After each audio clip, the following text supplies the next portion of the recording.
have five speakers in this session, so it's a crowded session. And I'm going to go in the order in which the names are listed in the brochure. The first speaker is Professor Hong, and each speaker will have about 12 minutes.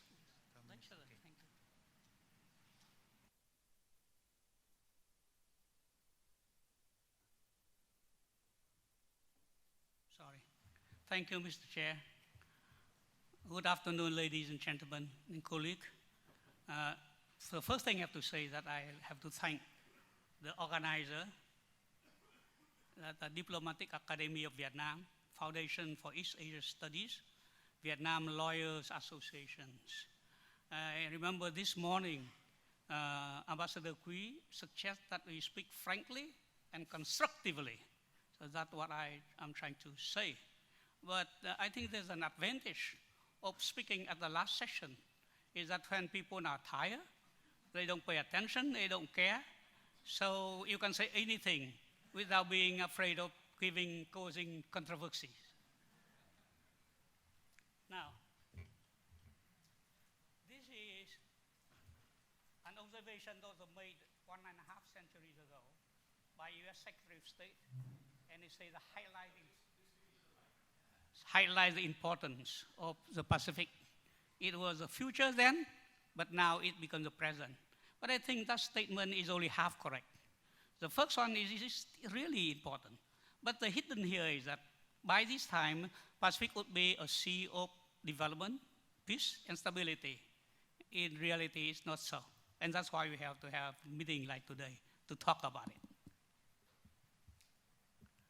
Now, dispute in the South China Sea involve two sets of islands. The first are the Paracel Island that involve only Vietnam and and China. The second is also based on there were 6 claimants, so it's more complicated. Between Vietnam and China, there's the issue of sovereign right. China already have exercised de facto control of the area, and it's a fait accompli.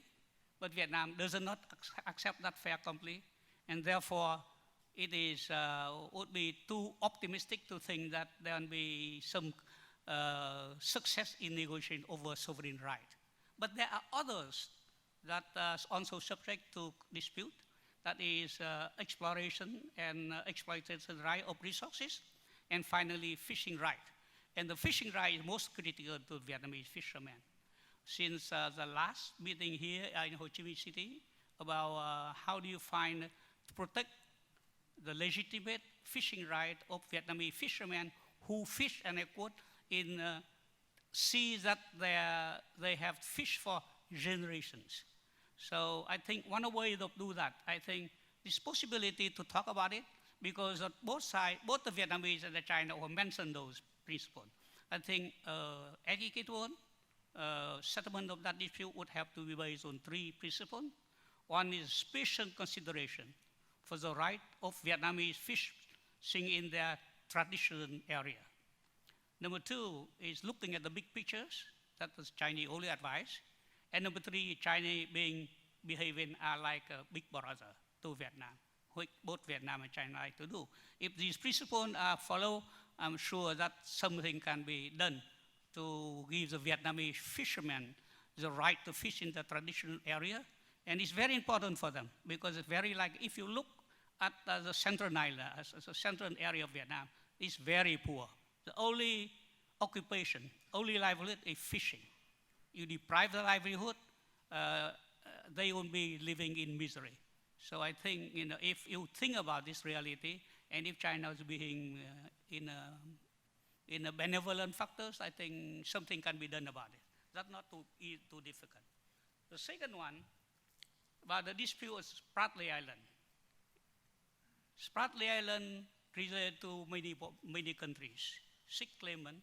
China would prefer, like in the last lectures and speaker of thought, China would prefer bilateral negotiation, and then in the very end, when you relate to everybody, then you have multilateral.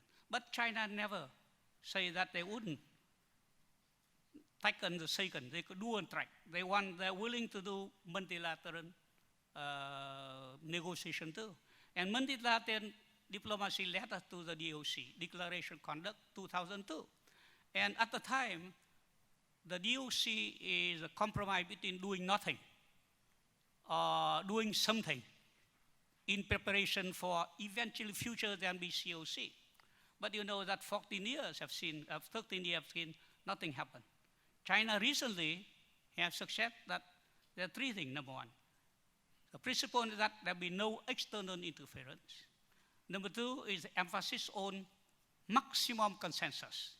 And number three, respect for the comfort level of each claimant. So this is a formula for postponing, delaying. That doesn't augur well for solution in the DOC anytime soon. Now, the question is that what happened to create, what is the reason?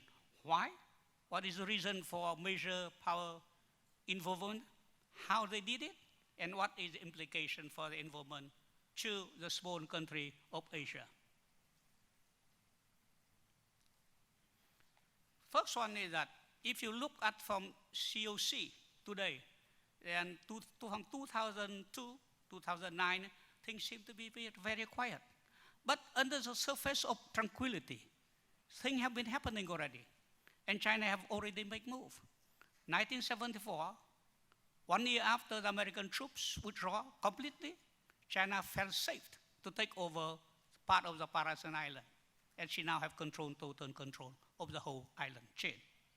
And then in 1988, when the Soviet Union have a base at Cam Ranh base, at the time, Soviet was burdened by domestic problems at home, and also burdened by unrest in Eastern Europe. At the time, China moved to take the Johnson South Rip. And this is the first time China set the foothold in a Spratly Island. 1995, she did it with the Philippines, and therefore she was able to consolidate that. Now, even in 2005, after the Code of Conduct, Declarative Conduct was signed, China already have making move, especially and the countries that bear the brunt would be the Philippines and mostly Vietnamese. And there's a conflict over fishing right and exploration of gas.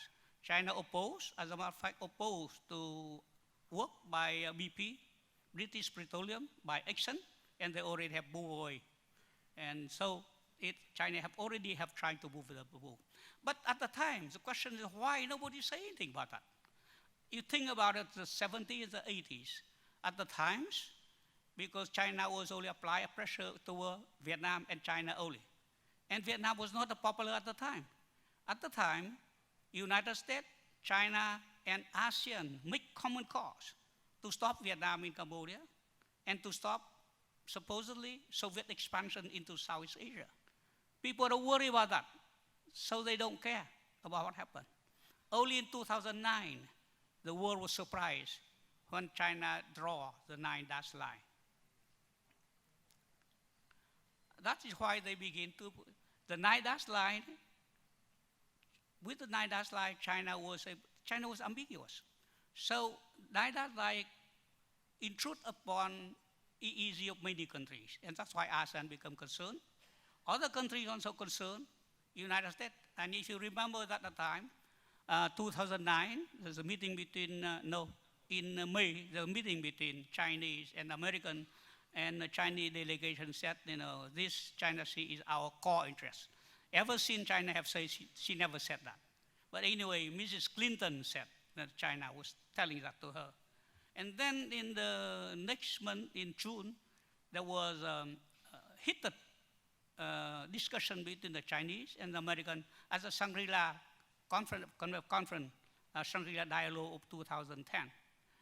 And then the next month, in July, Clinton then go to Vietnam with the ARF conference and declare that South China is part of American interest.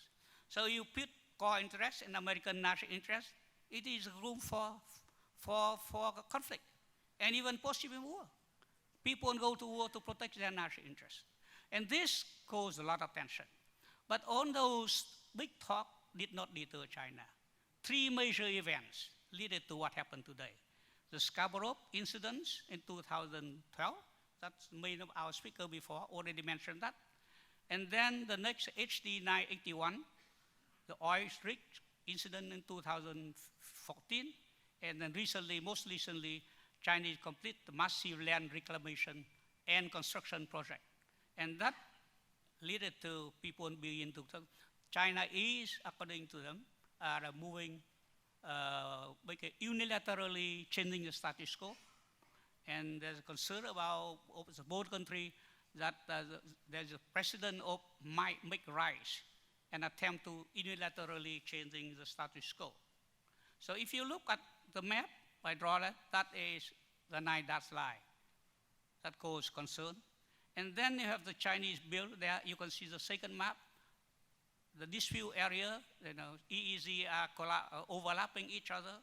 And finally, the new one. If you look at the three newly constructed islands, the Quezon Rift, Johnson South Rift, and the midship, you can see that basically China have achieved a strategic advantage over other claimants in the South China Sea.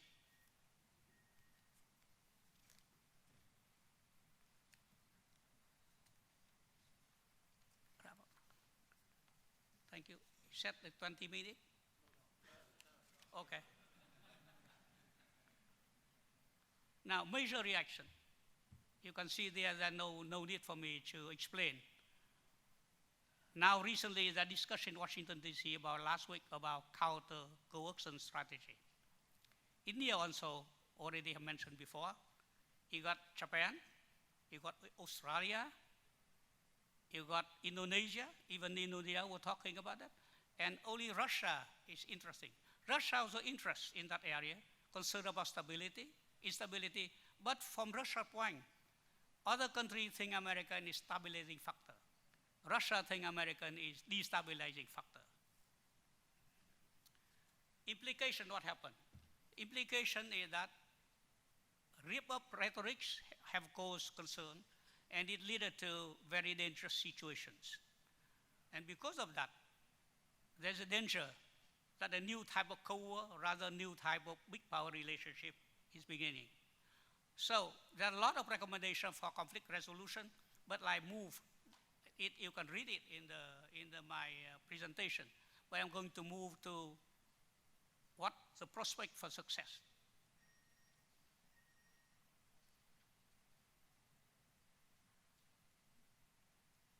Doesn't go.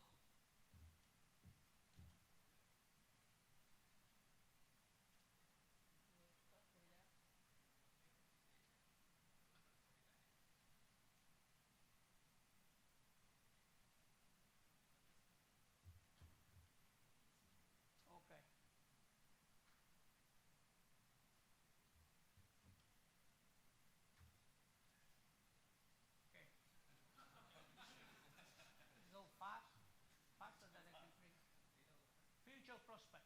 Maybe we talk about the future prospect. What happened here? I think I brought up according to my instruction here.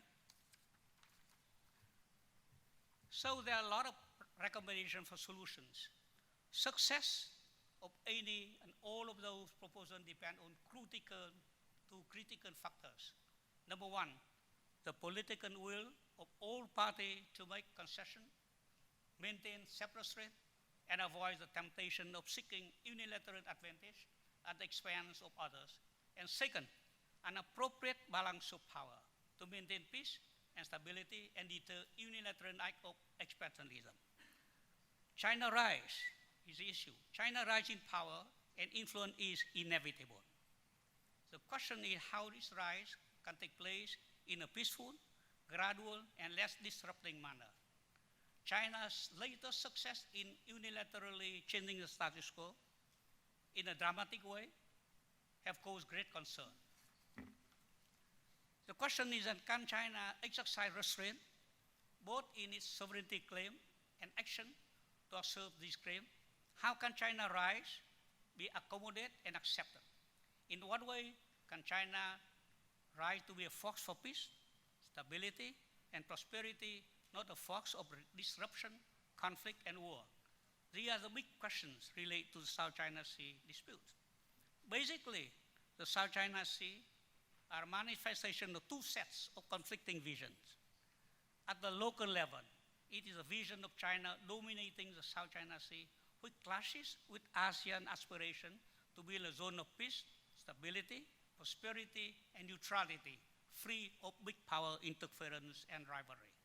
At the global level, it is a vision of a rising China, wanting to have a deserving place in this world, but its excessive claim and assertive behavior are perceived by the United States as an attempt to gain de facto of the South China Sea and a gross infraction of internationally agreed upon system of rules and represent a major challenge to the global orders. The prospect and the failure of the sea meetings in Oman Sea meeting. Yeah, Professor Hong, can you please kindly wrap up now? Yeah, okay. I'm reading just one page. Okay. So far, the success of China's South China Sea strategy is a result of a combination of factors: Chinese cunning policy, American ambivalence, and ASEAN disunity. For years, countries in South Asia have relied on ASEAN solidarity and centrality and a strong American engagement to protect them against encroachment of a powerful regional hegemon, perception of American weakness, and Chinese inevitable rise had important implications for smaller countries. While the United States is consolidating its position in the outer periphery of the First Island chain, China is expanding its strategic position inside the island chain. The failure of the US to prevent China fair completely impact indirectly on the cohesiveness of ASEAN. Philippines already have looked for individual solution.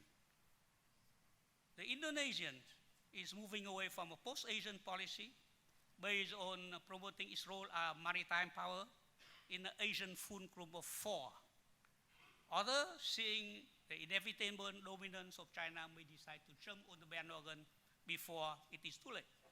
Confrontation between US and China is undesirable and dangerous, but accommodation between a revisionist China and a status quo United States may lead to an amicable division of shared influence in Asia-Pacific, limiting the choice of smaller countries. In order to avoid this predicament, the search for individual solutions should be discouraged.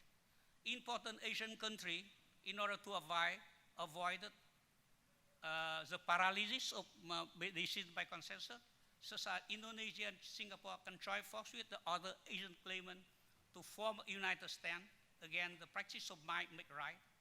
Past attempts to placate might by resorting to neutrality, talks, accommodation, and appealing to reason and justice have failed.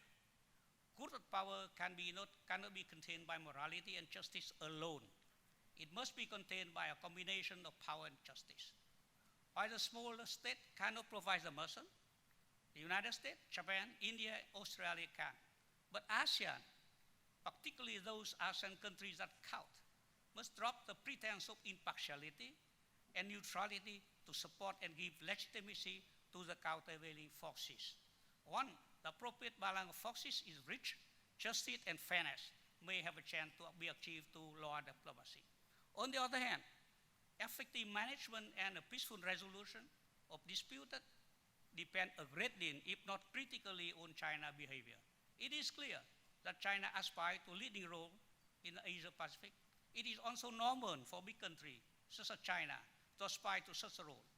Chinese culture and political tradition make a clear distinction between leading by morality, persuasion, and leading by force and intimidation.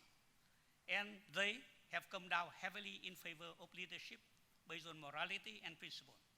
It will be good for peace, security, and prosperity in the Asia-Pacific if China follow its own cultural and political tradition. Thank you. Well, yes. Well, Make it 12 minutes. Eh? I will try to make it 12 minutes. Well, the next speaker is Dr. Li of the Chinese Academy of Social Sciences.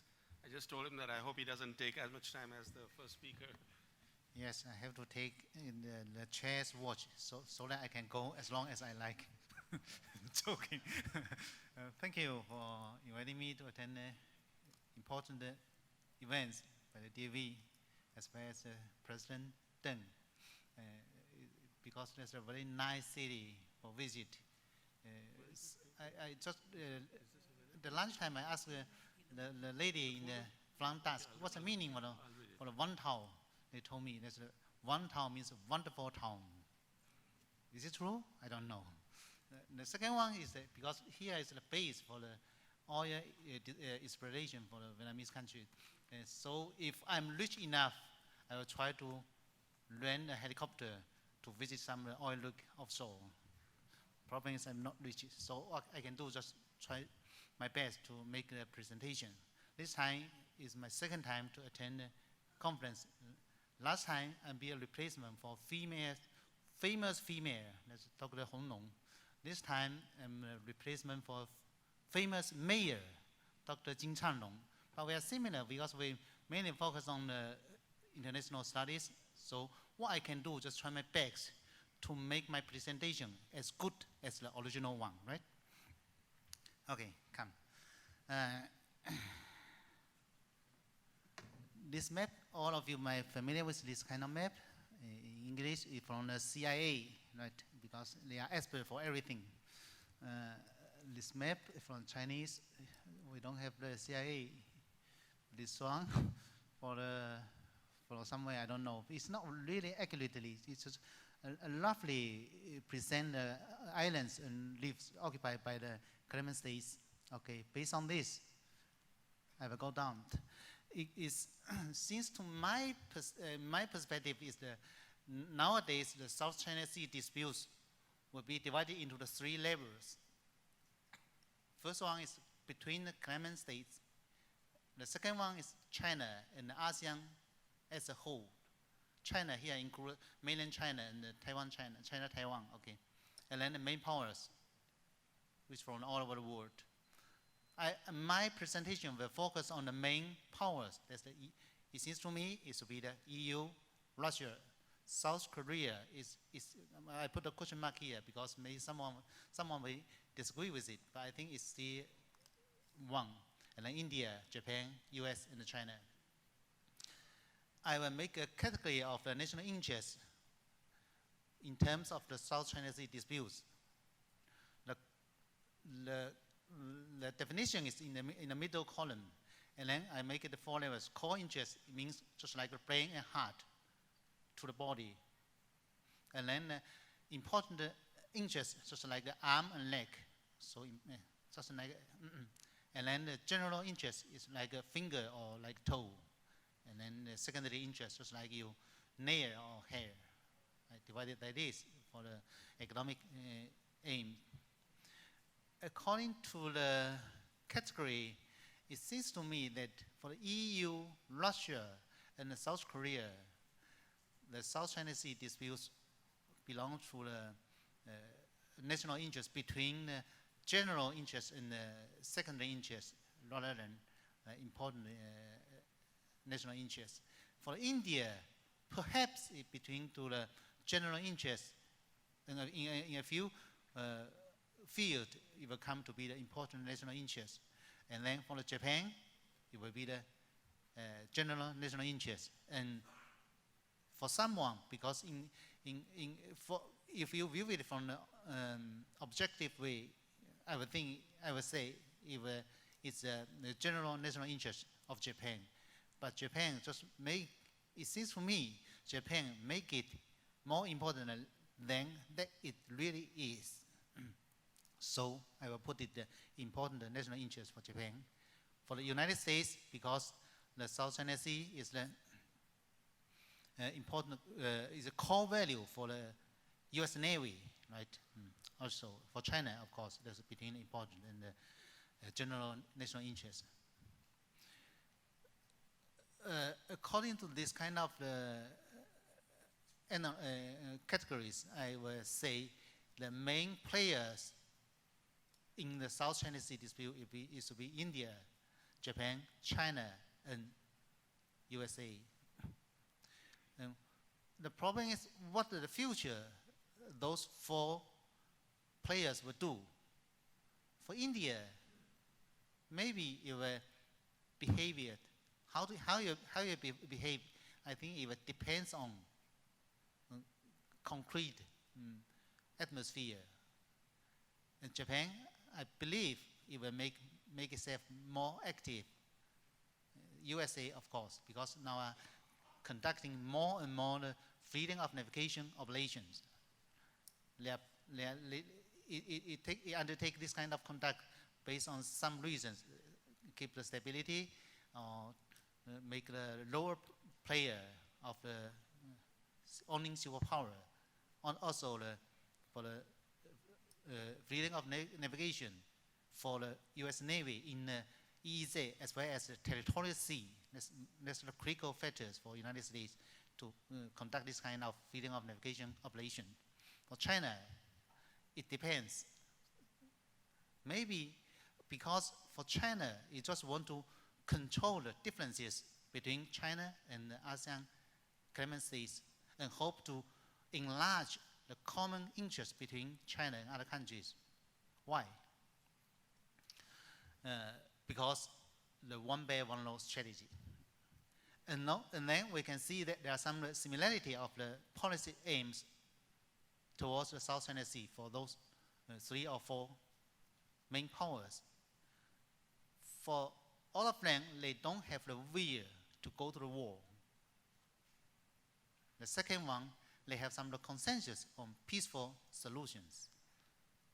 Also, reach some agreements between PLA Navy and the US Navy. I believe some more will stay ahead.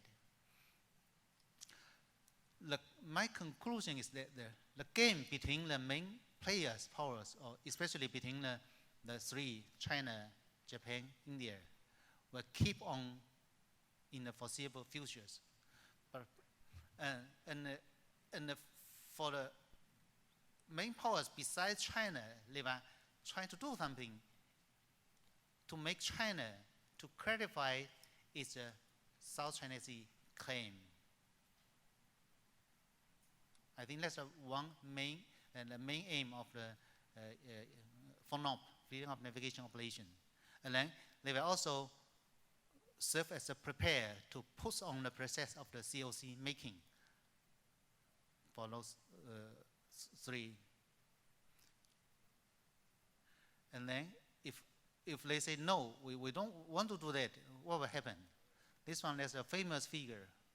In China, we call it the Nanhai Guanyin, SCS Buddhist Svata. That's from the Buddhism, because he will protect everyone, live in peace in this area. If people make more conflict, I think this lady will come out to make some compromise. So we have better to make ourselves in line with his hope. Thank you.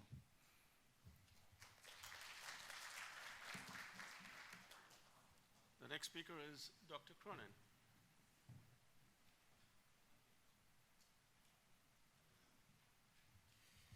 Well, thank you very much. What a brilliantly organized conference and an honor to be here. I must say, though, last night, even brilliantly organized conferences can have a few hiccups. And so when I finally made my way down from Mount Osama, the most active volcano in Japan, and eventually arrived in Ho Chi Minh City late yesterday, and then took the bus late at night, and the bus driver didn't know exactly where the hotel was. We walked into a very darkened hotel finally. It was the right one. It was the Imperial. And I was the last one to be issued a key, and everything was dark, and everybody had gone away. And they said, "Sir, your room is 911.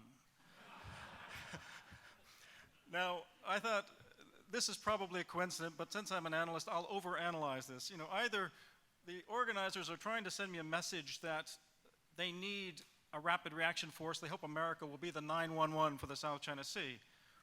Or secondly, perhaps they were trying to remind me that there are larger interests, global interests, transnational interests that really unite everybody. When you think about the 9/11, the United States experience, the European 9/11 moment, what's just happened to a Russian airliner, to Chinese and Japanese hostages, innocent civilians being executed by the Islamic State. So this isn't a game. There are very serious issues afoot, and I want to just make 5 points in a few minutes here rather than try to present my paper. The first one is an observation that we've already heard today, this morning, that there are major power dimensions of the South China Sea, and at the same time, the South China Sea holds global implications for world order, not just the major powers, especially with respect to setting the rules. Both, well, all the major powers that we were talking about here, but other major actors as well in the South China Sea are just as important as the major powers from a US perspective. Vietnam, Philippines, Malaysia, Brunei, and others are very important. The reality, though, is we're experiencing a world, as our chairman, I think, pointed out this morning in different words, that we're facing a world of that's increasingly fragmented in many ways, of regional orders, where not even the major powers are able to deal with the increasing challenges posed by transnational threats, whether it's from radical Islamists in the guise of Islamic State or Al-Qaeda, or whether it's climate change, where there's an imperative for urgent action, but also long-term sustained cooperation, and without it, we're not going to succeed. So I'm happy to talk about the South China Sea, but when you want a major power sort of thinking about South China Sea, you're going to bring global issues as well, because we're all in this together. And these are some of the issues we have to balance and why there are contradictions in policy, because there are competing agendas here. So let me give you 4 more points very quickly. And the second one is really encapsulating my entire argument, which is if I can do anything for an international audience, it is perhaps to try to reassure that the United States has an intelligent strategy, that it has sufficient resolve and sufficient capability to contribute to stability, to help troubleshoot problems and actually resolve them, and to essentially put forward and reinforce a positive vision for regional peace and development. The United States is not just focused on China. Much of my paper's on China, happy to talk all day about China, but the reality is that there are many other issues. And yet, the geopolitical reality of Asia Pacific is that as China has risen, the question of its behavior has become more important. And its future behavior becomes more uncertain as it behaves in ways that we don't fully comprehend. And that's why conferences like this are so important. But I'd remind you that even a weaker China in its history of the PRC at least also behaved belligerently at times. You might say it was hypersensitive to its important interests around its sovereignty. But whether we're thinking about the 1962 border war with India, before that war, there were 3 years of fighting, essentially, and incidents, starting, I think, back in the summer of 1959, taking frontier policemen from India hostage, essentially, capturing them, and then shooting them in that fall. And those were sort of warning signs by China to back off. They were limited uses of force. It was more than just compellence without the use of force. They were limited uses of force. And this is essentially what we're worried about seeing in the South China Sea when we see ramming and we see the potential for law enforcement getting out of control. Low level, but they could be lethal. I think the stronger China, though, is a bigger challenge for the region, because as China gains so many new capabilities to advance its interests, from dredgers to deep sea oil rigs to a non-naval maritime force, as well as a modern military, and it seeks sea control, as indicated even in its new defense white paper this year, but going back to the last 10 or 11 years, there's a question about at what point the South China Sea moves on that chart that we just saw to become a core interest of China. Does it change? We're not sure. That's part of the anxiety that we have, I think, in the United States and in the region, and that the United States is responding to. And we want to make sure that it doesn't become a core interest. We want to make sure it becomes an important shared interest and part of the global common. So, in 3 quick points to finish my presentation. The United States has a strategy, has resolve, and has capability. Our strategy has been said earlier this morning in some ways, It is to preserve, adapt an inclusive rules-based system. If that's revisionism, okay, that's revisionism. But for me, it's about moving forward because there is nothing static in this world. We all change every day. It's a dynamic equilibrium. We're reassuring allies and partners that disputes will not be decided by coercion and force, but by diplomacy on the basis of international law and regional norms. Do we always get it right? No. Are we perfect? Absolutely not. But what do we stand for at the end of the day? This is what we stand for in the United States, both in bipartisan sort of circles and American values in general. Now, the US challenge is to harness its hard and soft power, very considerable power that we often don't integrate very well. That's one of our shortcomings. But working in concert with others, and China as well, we're trying to ensure that China and other countries realize that the cost of preserving the peace is a lot cheaper than persevering with sort of high-handed tactics. Now, do we have the resolve? Well, I think we do, but this is a careful and tricky balance of words and actions. It's more of a rheostat. You're constantly dialing up and dialing down. There's no on or off switch here. That's why we can never get it right. By the time the Fawn Opera happened, it was already too late in some ways, right? China's agenda had moved more toward economic development and toward regional diplomacy, and here was the United States clumsily coming through with its ships a bit too late, and with a bit too much ambiguity about exactly what it was trying to reinforce in terms of the point of law. But it was still trying to do the right thing. It was still trying to reinforce and underscore that the rule of law matters here, and to show in the region that we do have resolve to back up what we mean about our strategy in terms of preserving, adapting an inclusive rules-based system. And it's the main point that really matters here. Now, finally, the capability. Do we have the capability and the leverage? Well, so far, you could argue we haven't had a very successful track record at stopping some of the salami slicing and incremental tactics. But I think we do ultimately have the leverage over the long term. We do have the capacity to work and engage more closely ASEAN-centered institutions so we can build regional political solidarity around the kinds of norms and standards and the interpretation of the rule of law that this region would like to move forward with. I think we secondly can support international institutions and the rule of law, including the arbitral panel, notwithstanding the fact that our Senate hasn't ratified UNCLOS. Do I want it to? Yes, I want it to.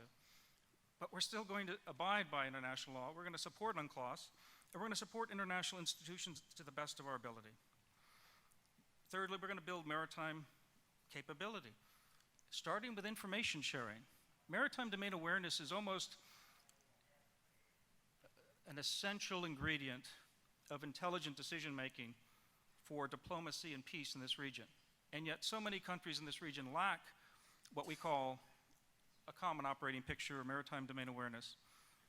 Working with others in the region, we can help build that. We can help build up coast guards. We can help build up the littoral defenses of countries, not just with hardware and weapons, but with software, with professionalization, with training and education. Fourthly, we can make sure that our force posture in the region reminds the region that, yes, we're remaining a Pacific power. The rebalance to Asia was not about a rapid increase of US military power. In fact, the only tangible thing that we did back in 2011 when President Obama announced the so-called pivot, quickly then changed the rebalance because pivot was the wrong word, was the slow rotational presence of Marines in distant northern territory of Australia, Darwin, where a Chinese company, by the way, Landbridge Group, has just signed a 99-year lease for the commercial port. A very interesting real estate choice. We're going to, though, keep finally the South China Sea and rules in cyberspace and in maritime Asia on the high agenda of bilateral relations with China. Because we want a mostly cooperative relationship with China, but we don't do ourselves any good if we don't also bring up to the fore of that agenda the issues on which we disagree. And we're keeping these differences in check by, as you just heard from our previous speaker, moving ahead with things like memoranda of understanding about avoiding collisions at sea or in the air. Now there's a space hotline being discussed. There are a number of measures that are being taken in the military-to-military relations. In fact, the PLA was just in Washington State at an Army base conducting a joint military sort of training exercise and visit. So the United States is building that kind of trust with China. At the same time, we're not shying away from talking about where we disagree and trying to reassure friends and allies in this region. So that's why President Obama, I think, at the ASEAN summit, has invited ASEAN ministers to the United States next year, and why we've pledged a new kind of security partnership with ASEAN, because we recognize that we have to work within the institutions that exist in this region. So I think we do have a strategy that can work. I think we have the resolve. I think we have the capability, and I thank you very much for your time.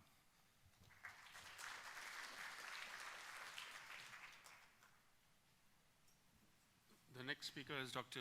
Jimbo from the Keio University in Japan.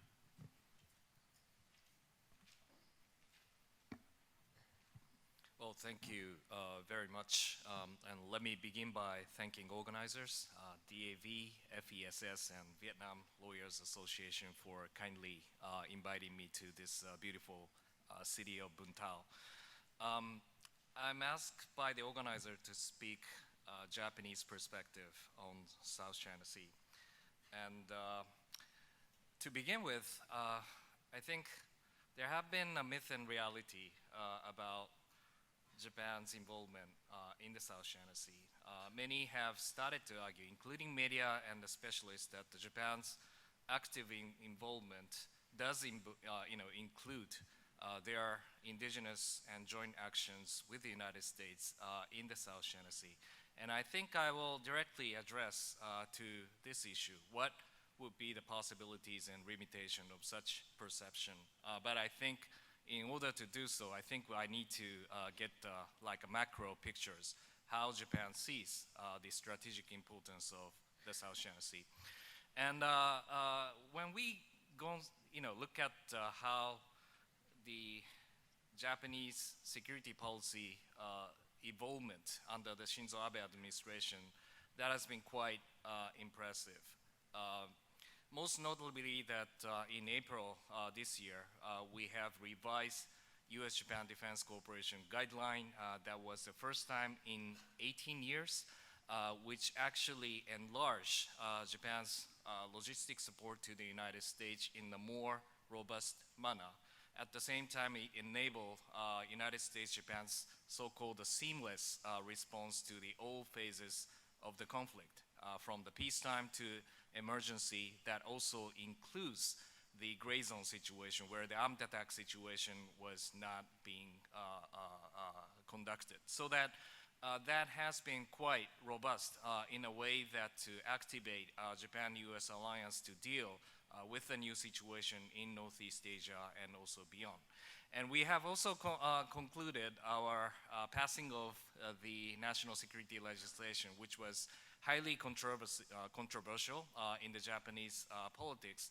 But we finally gone through and came up with a very, complex sets of operation that we are enabled to do. So I don't think you can really read those metrics, but let me just say a few words. I think the national security legislation enable Japan to play a more active role in three major fields.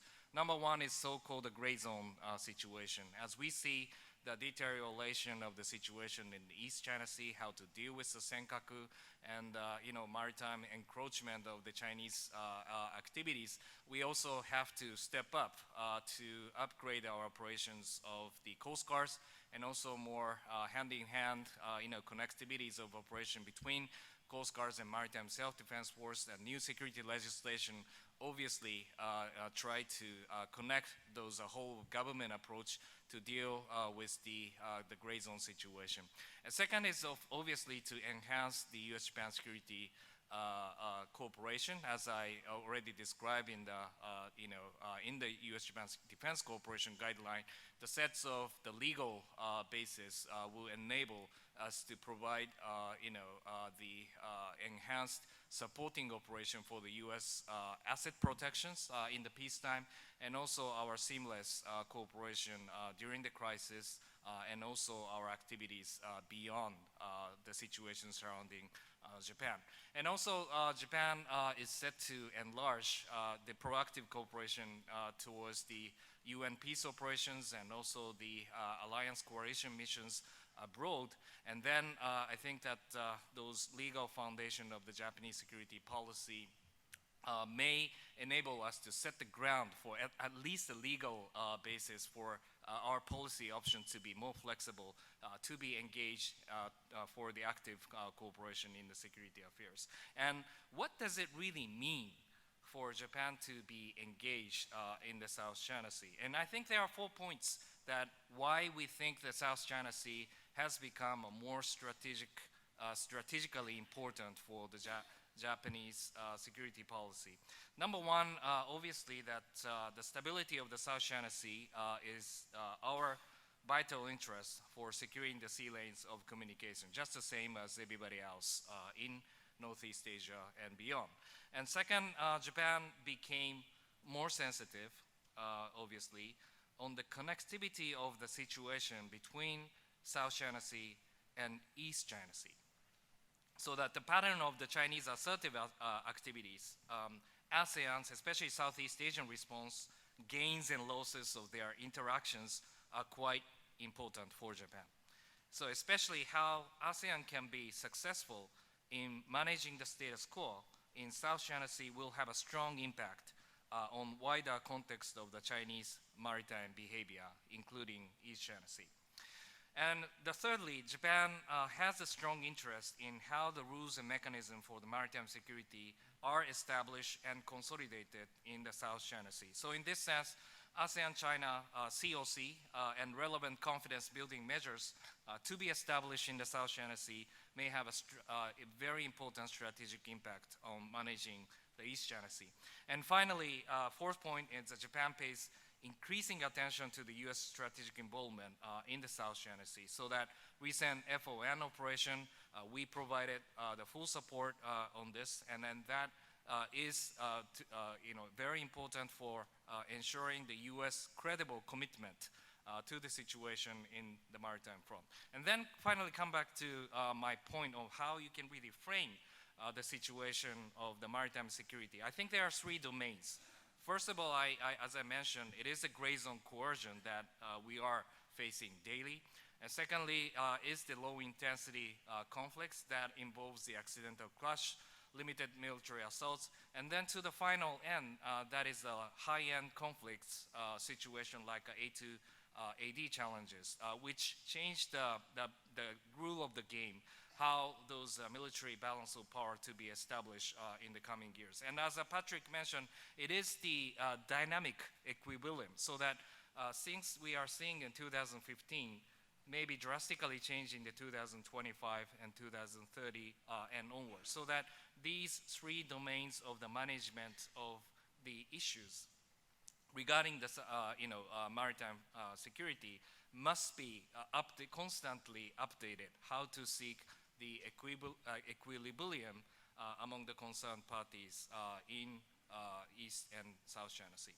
And if you look at the East China Sea, I won't take too much time, but I think there are three sets of questions that needs to have a different sets of the concept, operational capability, and the doctrine to be adopted. And we identified very clearly in the 2010 National Defense Program Guideline, which is a basic document for the Ministry of Defense, to identify gray zone as the first-class security challenges for Japan. So we actually reallocated our budget and the resources how to deal with the East China Sea situation. That also deal with the escalatory dynamics that leads to the low intensity conflicts, where we actually evolve the concept of the dynamic joint defense force to deal with it, and then to prepare for the future A2AD challenges that needs the more like a robust capability to defend U.S. swift operations by using our bases and facility in the in-theater operation in the vicinity of Japan. When it comes to the South China Sea, I think different sets of the concept also should be applied. As Patrick has been quite instrumental in crafting so-called cost-imposing strategy in the peacetime, but also in the case of the crisis management and the managing the escalation ladder, United States and Filipino have been quite instrumental in crafting so-called a flexible deterrent option, how to manage those issues. That involves the increasing capacity for the maritime domain awareness and also sharing the common operating picture in that regard. And also in the future, A2AD challenges also overshadow how to manage the South China Sea issues. So this is how I could really frame what the real issues are in managing the maritime concerns, both in East China Sea and the South China Sea. And finally come up to what will be the Japan's role. And to answer to, is Japan ready to operate in the South China Sea? My answer here is not quite. Just a couple of days ago, Prime Minister Shinzo Abe met with Prime Minister Obama and say the lines as following. With regard to the activity by the self-defense force in the South China Sea, he said he will consider it. And it has been carried out in many media. Now Japan is, considering fully to engage in the South China Sea. But it has been modified by following statement both by the Chief Cabinet Secretary Suga and the Prime Minister Abe himself yesterday at the Kuala Lumpur, that we made it clear that currently we have no plans for our self-defense force to take part in the U.S. freedom of navigation operation at this time. And I will try to explain why. Because of this, first, I think there is an operational limitation. This is a slide I will want you to remember for your takeaway for today.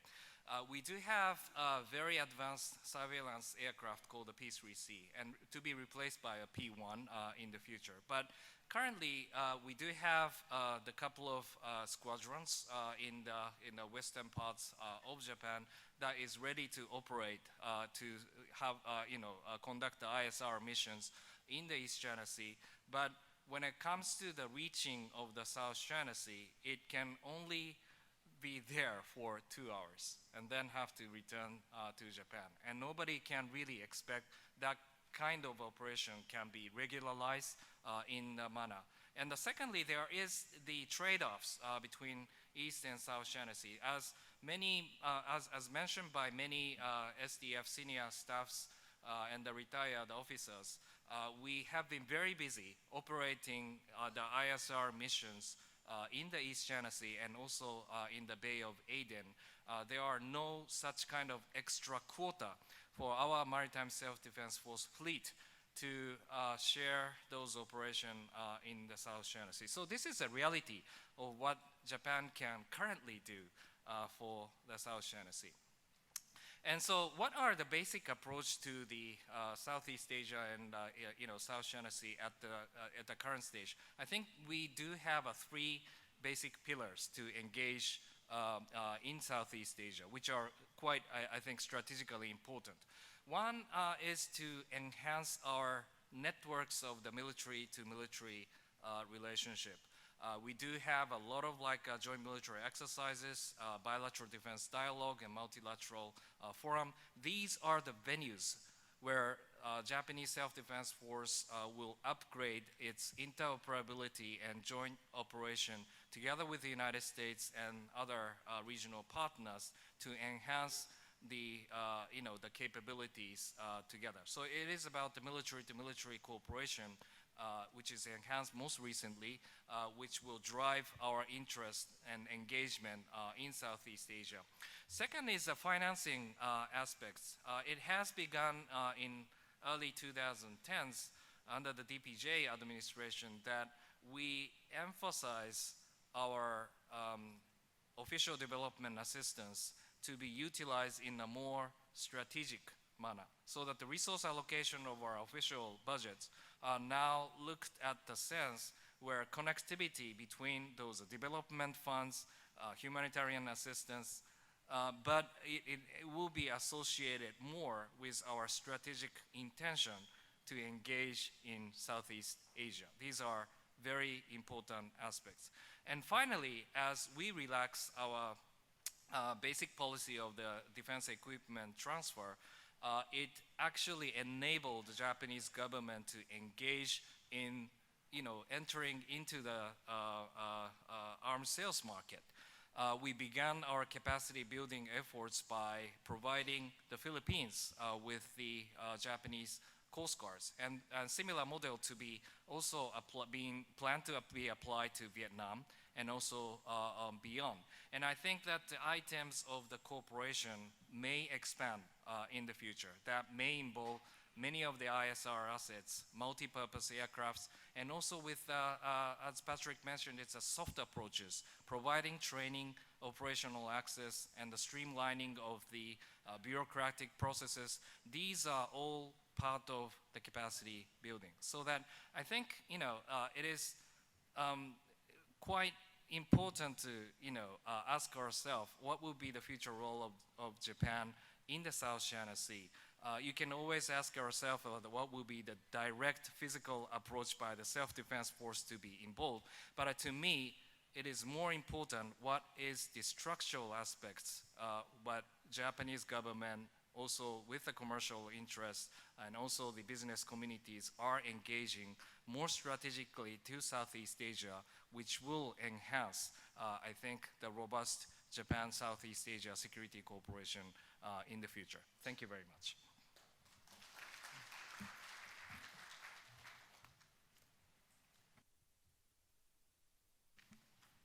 Yes, our last speaker is Mr. Svetov.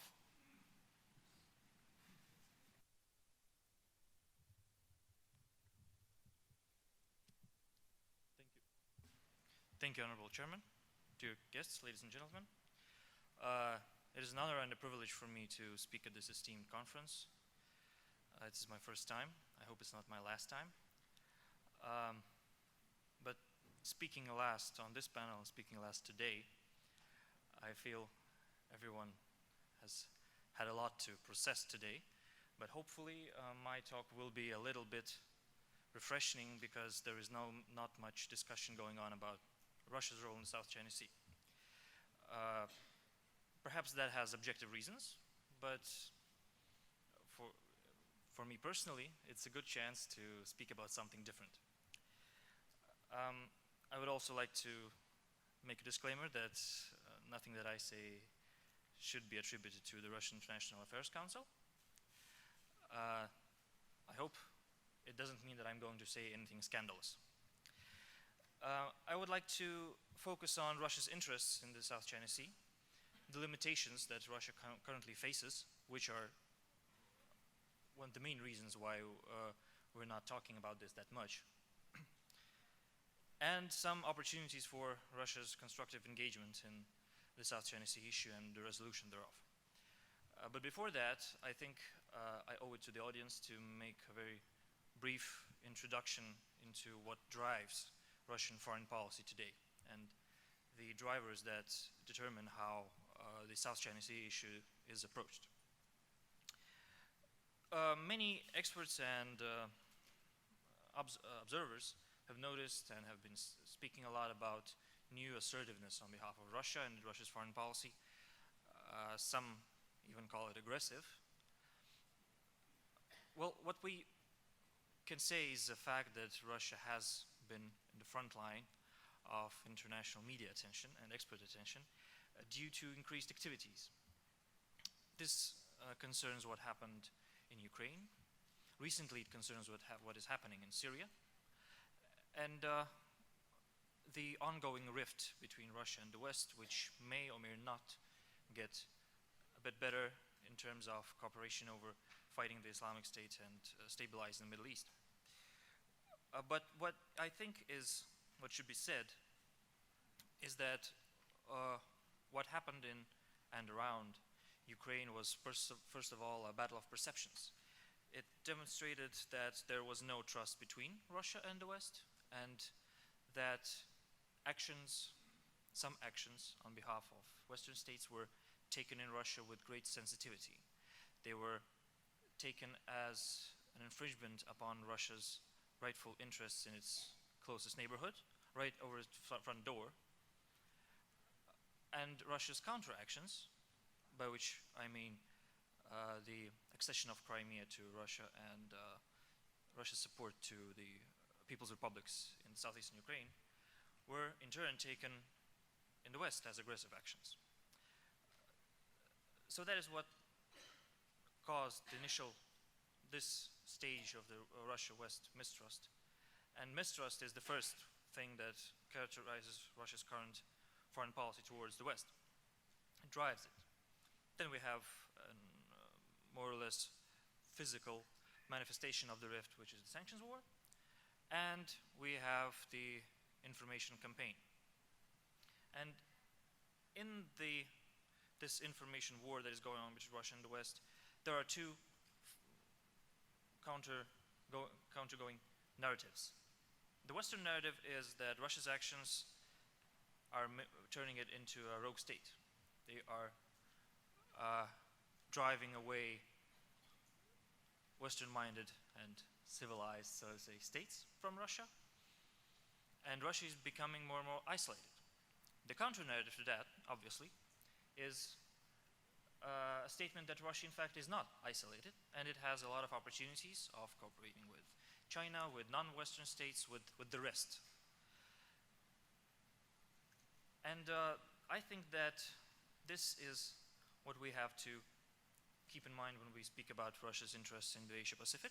It is a very important part of Russia's appeal as a country that protects the interests of the rest of the non-Western world. And we have to keep that in mind. And we also have to keep in mind that China has become, we may question the closeness of Russia-China relations, but what is obvious is that China is definitely the main character of Russia's non-isolation story. A couple of words about Russia's intervention in Syria and what is going on there. I think that as Russia gets involved in the Middle East more and more, we will see a relative decline in Russia's interest towards the Asia-Pacific. And this kind of contradicts with the previous statement I made. But still, we should keep that in mind. So, summing this small part up, there are four key elements to Russia's foreign policy today. First is it is perceived, at least by Moscow, as defensive. And most importantly, from an analytical point of view, it will be reactive. So it is difficult to talk about a comprehensive strategy, more like a set of reactions driven by political, ideological, and economical factors. The second point is that this policy will be focused due to strained resources. I believe that we will see a lot of Russia in Ukraine, and we will see less of it in Asia. Russia's policy is driven by a search for new growth opportunities. The situation in Russia's economy is not that good as it was predicted to be some time ago when current policies were in place. So I feel that on behalf of Asian states, there will be more receptiveness from Russia to Asian initiatives. So perhaps we will not see a lot of activity there on behalf of Russia. And the fourth point that I would like to emphasize is Russia's foreign policy is status-driven. Russia will be seeking for some sort of acknowledgement of its role in global affairs. So moving on to the South China Sea. A lot of experts were skeptical of whether Russia's pivots or rebalance to the Asia-Pacific will be more than a declaration, and that whether it will go beyond China. Regardless of whether it is a declaration or it is practice, and whether it goes beyond China or it is not, that is not an issue for this discussion. But I think what exists is the pivot is real. There are real actions, there is real attention, and at least in terms of the rhetoric, it's there. So everything that corroborates and supports the rhetoric will be accepted. First of all, Russia depends on the state of affairs in the Asia-Pacific, which in turn depends on the state of affairs in the South China Sea. Russia is facing Asia-Pacific with its one of the least developed regions, the Far East, which requires a lot of attention, an economy-first approach, and the disruption in the region will not serve well to this cause. And the cause of developing the Russian Far East is perhaps as important as conquering the Wild West was some time ago for the United States. It's a frontier that has to be conquered, and it is a very difficult task, a task that concerns state building. The next issue concerning Russia's interest is certainly its bilateral ties, the traditional partnership with Vietnam and the growing partnership with China. And what Russia would not want to see is a militarized interstate dispute between China and Vietnam. The worst case scenario would be if it would be forced to choose. Then Vietnam, as well as China in terms of being partners, is very important for Russian state corporations, which comprise a large part of the economy. There are influential groups that influence policy making,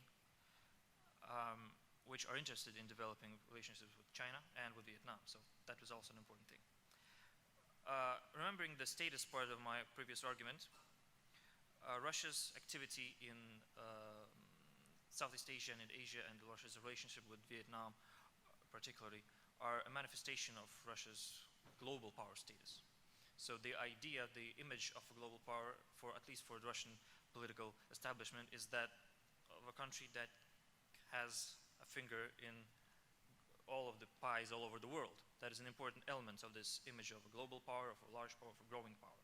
So it is important in this sense as well.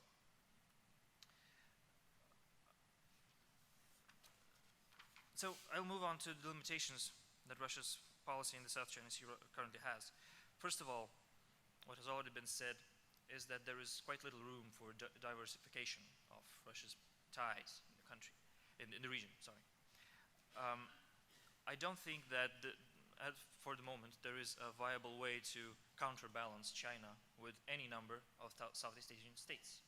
That would require a pivot within a pivot, which is probably not a thing it would be sensible to do right now, given Russia's attention to other regions, and the other limitations I'm going to talk about. Then there is the lack of hard political influence. Severe, I would say, loss of influence in Asia Pacific since the collapse of the Soviet Union. Having a well-defined and elaborate military presence in the region is out of question, both in terms of resource strain and in terms of maintaining proper relations with other partners. In terms of economic participation and economic engagement in Southeast Asia, this is not also has been very successful for Russia. ASEAN states are about, and Russia are about 2% in each other's relative trade surplus, which is not that much. So I don't think that it is currently useful as an instrument of policy influence. And then there is the lack of expertise and lack of attention to the region. Russia's Asia-Pacific strategy is yet to be defined as a well-structured process, as a comprehensive policy, and it has been a set of actions more than a full-blown strategy for now. And that concerns issues with human resources, with bureaucratic support. We've seen that despite all efforts this year, our Russian president did not participate neither in the APEC summit nor in the East Asia summit, which is, some say that an important part of Asian politics is actually showing up. So that is a thing we should also work on. So moving on to what can be done and how can Russia participate in this issue in a constructive manner. I think that a two-pronged approach should be taken here. First is contributing to the factual imposition of costs on any party that would want to escalate the tensions in the South China Sea. And the other one is lowering the perceived value of domination in the region. And to this end, I think that the following actions or steps, or at least approaches, could be taken. First of all, in terms of legal claims, I think it's obvious and it's the right thing to do for Russia not to take any sides in terms of who gets what in terms of sovereignty.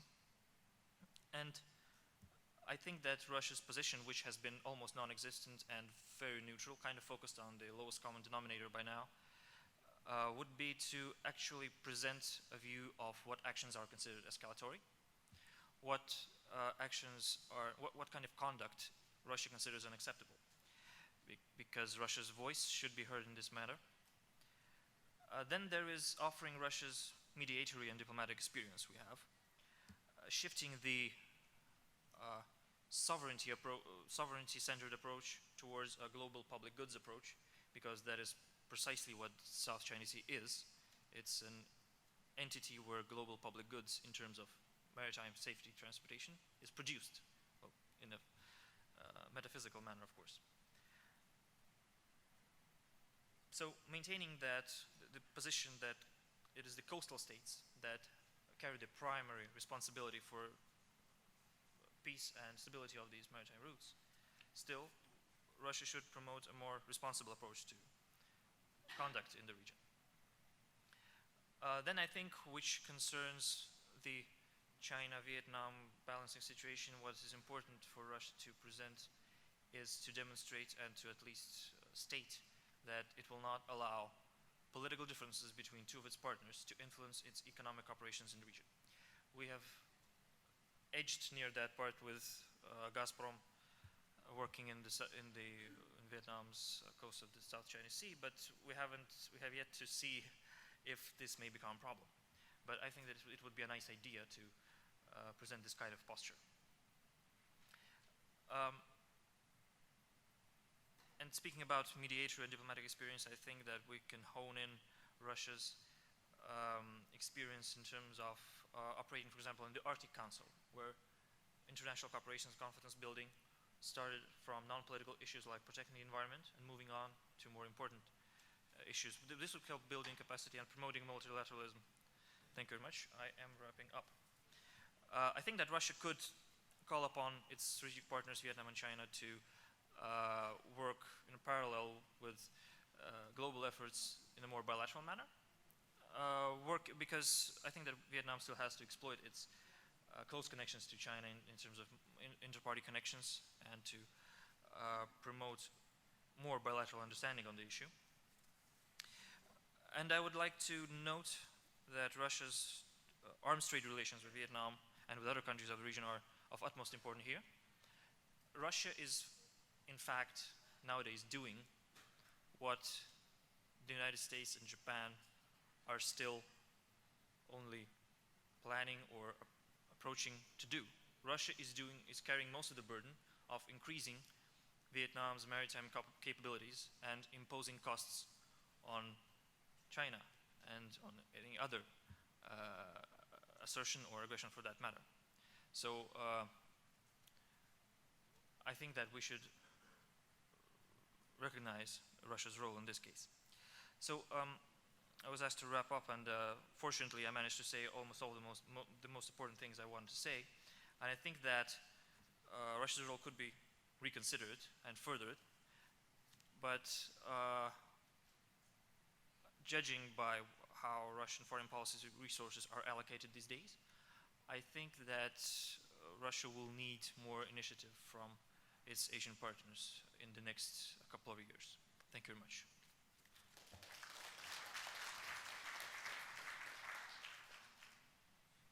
Well, thank you very much. We have about 45 minutes left for a discussion, and I invite questions and comments from anyone.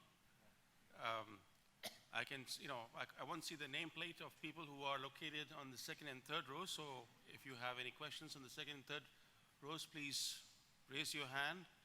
There was a gentleman there in the second row who raised his hand first.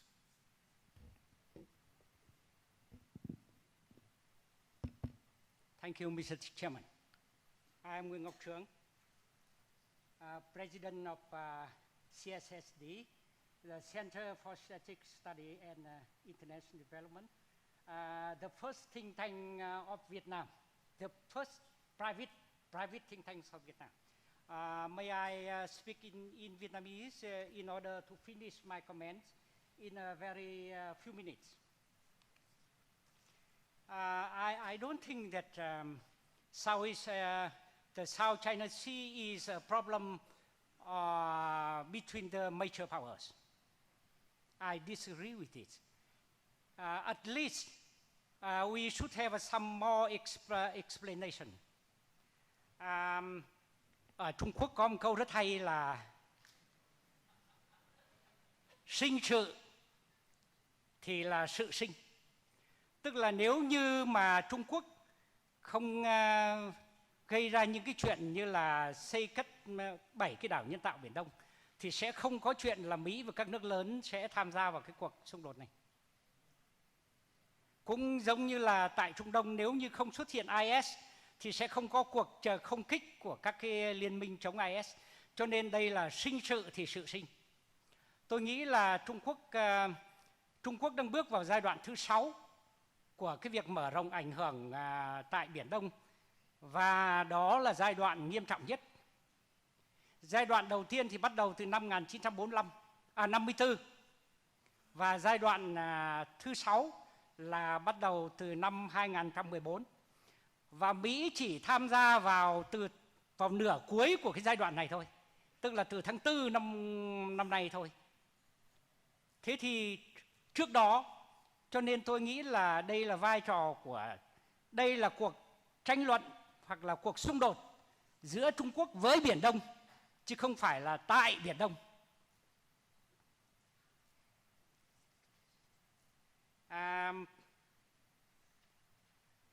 Tôi nghĩ rằng là Trung Quốc mọi người đều khi nâng vấn đề lên thành cuộc tranh Biển Đông trong cái cuộc tranh chấp giữa các nước lớn, tức là vô tình là gây ra một cái sự mơ hồ và misunderstanding giữa các nước, giữa mọi người. Bởi vì ở đây ấy, là Trung Quốc là người gây ra với cái việc là xây dựng 7 cái đảo nhân tạo. Và tôi xin cam đoan với các vị rằng là bây giờ dù có Trung Quốc nói như thế nào, nhưng mà khi Trung Quốc đã hoàn thành việc xây cất 7 cái đảo nhân tạo đó, biến nó thành những cái tổ hợp quân sự và dân sự, thì lúc đó có thể là 2-3 năm tới Trung Quốc bắt đầu sử dụng các cái căn cứ đó, các cái cơ sở đó để mà trong thời bình thì là gây sức ép với các nước sử dụng con đường biển quốc tế. Và trong thời chiến thì ngăn chặn nó. Tôi có thể cam đoan cái điều này 101%, bởi vì tôi nghiên cứu toàn bộ cái quá trình Trung Quốc mở rộng sự can dự từ 1909 đến nay. Đặc biệt là 6 giai đoạn từ năm 1954 đến nay. Tôi nghĩ rằng là sẽ không có COC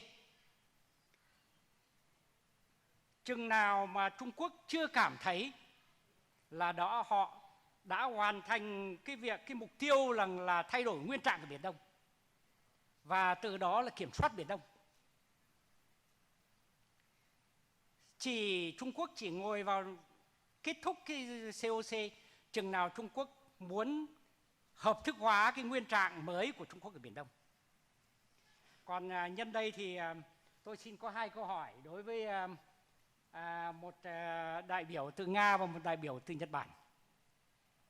Với đại biểu của Nga, tôi rất lấy làm khích lệ khi nói rằng là Nga vẫn giữ một lập trường trung lập và không chọn bên.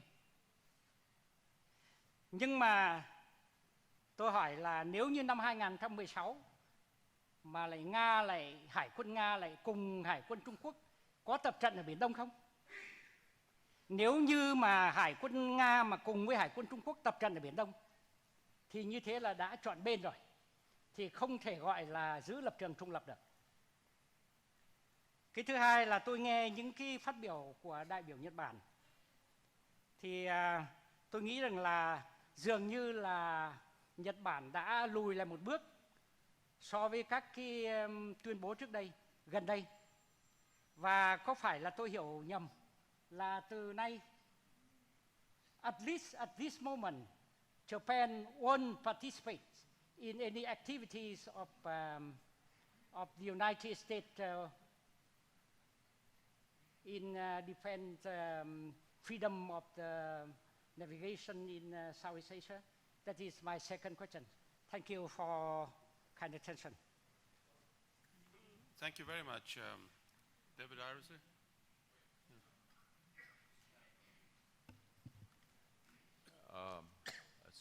simple questions.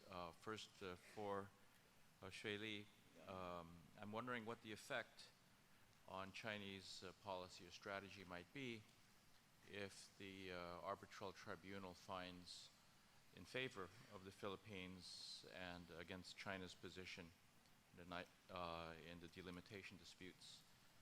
Will that induce China to perhaps be more active in participating or defending itself in international tribunals, or will it continue with its present strategy, which is unilaterally changing the status quo?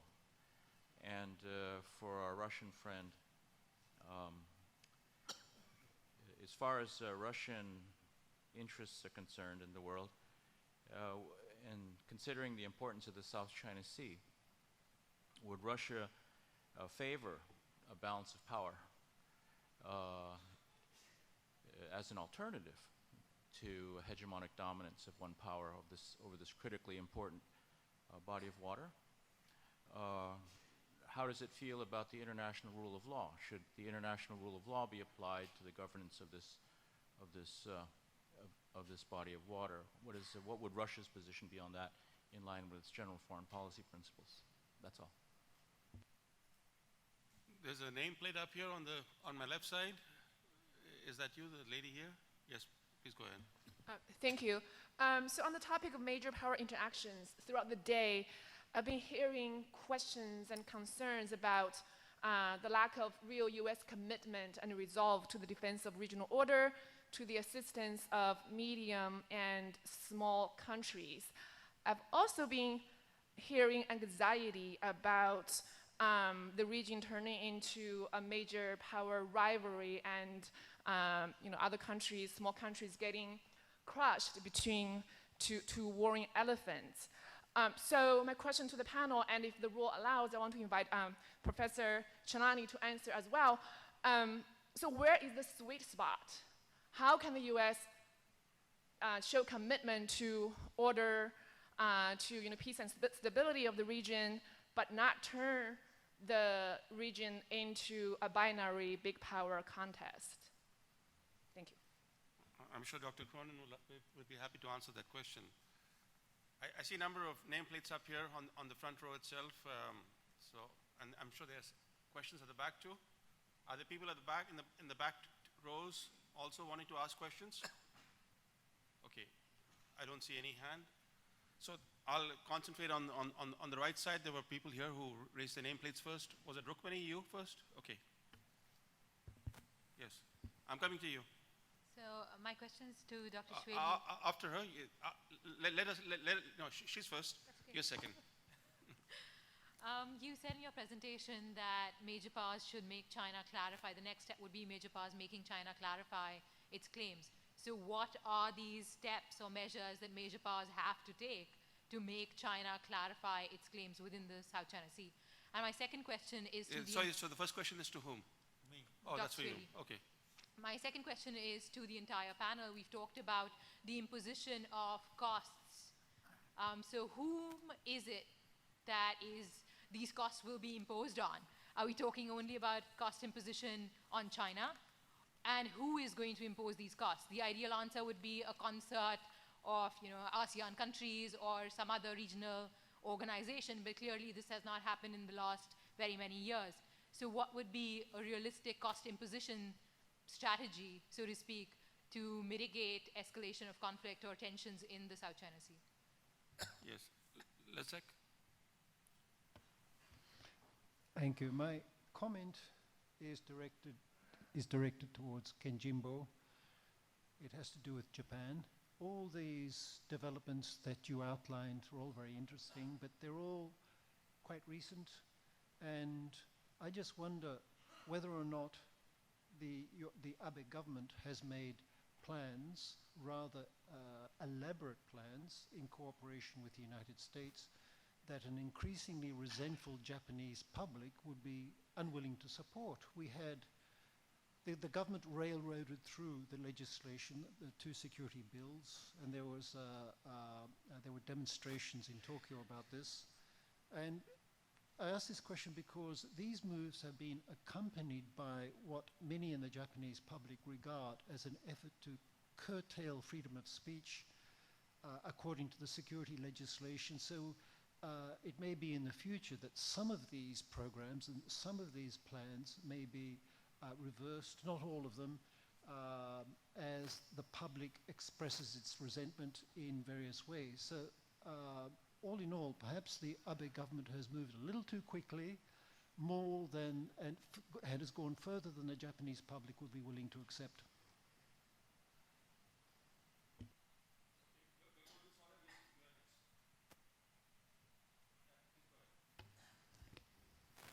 Yes, I am Butenka from the Research Institute for the Sea Island of Vietnam. So I would like to have one comment on Dr.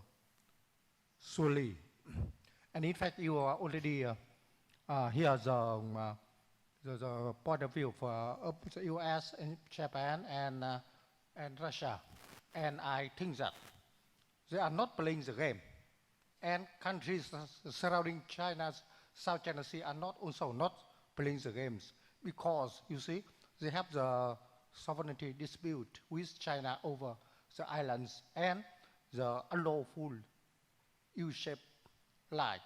I say unlawful because it does not base on any international laws or practice, and I hope that the tribute shall have right judgment on it. And you see that the South China Sea is, because that is the major maritime traffic route in the world. And every country has the interest of maintaining the safety of navigation, the security and the stability, and the freedom of navigation and the flight. So that's why the US, Japan and other countries, and EU and other countries want to defend their interests in the South China Sea. They are not playing the game. So I think that the issue in the South China Sea are international. We do not need to internationalize it. And I remember this morning on the presenter says that until now the US does not play any unlawful things. They always follow the international laws. So I think they really work against to defend their right in the South China Sea. Thank you. Yes, right in the corner. Yes, please. Go ahead. One comment and two questions.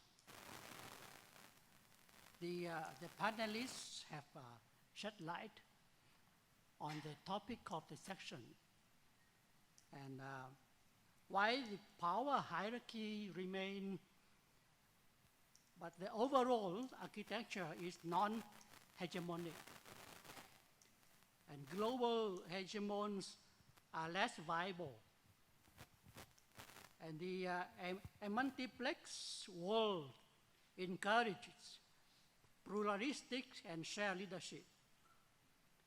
ASEAN's prospects should be judged in terms of these unfolding changes towards a multiplex world. So in the context of renewed great power rivalry, the ASEAN centrality is to continue or maybe challenged.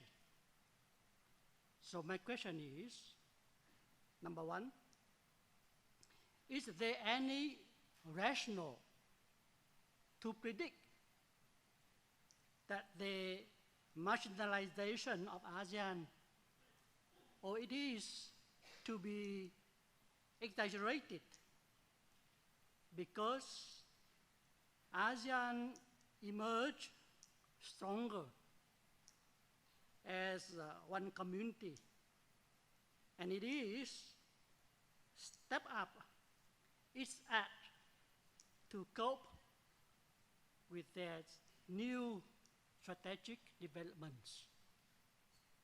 Number two, with the land reclamation and construction of at least 3 airfields in the South China Sea by China, the US Navy sending the destroyer to Subi and Mischief recently. And what is this to believe that the start of the series of the freedom navigation operation missions in the area? Do you think the disputes in the South China Sea now has moved to a new phase in substance? Thank you. Okay, thank you. I've not forgotten the 2 questioners here, but I need to give time to the panelists to answer these questions and also respond to any comments that they wish to respond to, and I'll begin in the reverse order with Mr. Swetov. Okay, so the first question was about Russia's neutrality and its neutral posture in the whole situation in the Russia-China ongoing partnership. I think that the Russian leadership has been quite consistent in emphasizing that the Russia-China partnership is not an alliance, and I know that it may sound like it's trying to deny something, but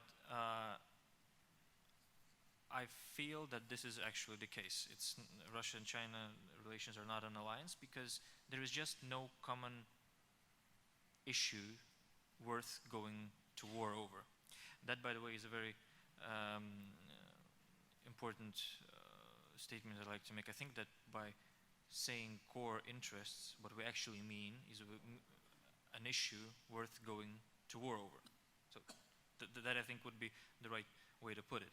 So, and I understand that, especially it's felt all the time in discussions with our Vietnamese counterparts that Vietnam is very worried about Russia's strengthening relations with China. But I think that we have to understand that what Russian neutrality concerns, first of all, it concerns the position on the parties' claims, territorial claims. Russia does not take any sides in that case, and I don't think that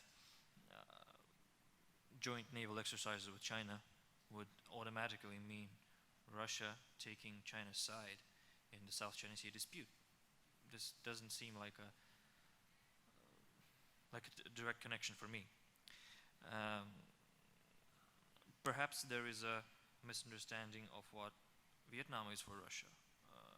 The word ally is the wrong word, once again, because Russia and Vietnam do not have a common issue or common threat worth going to war over.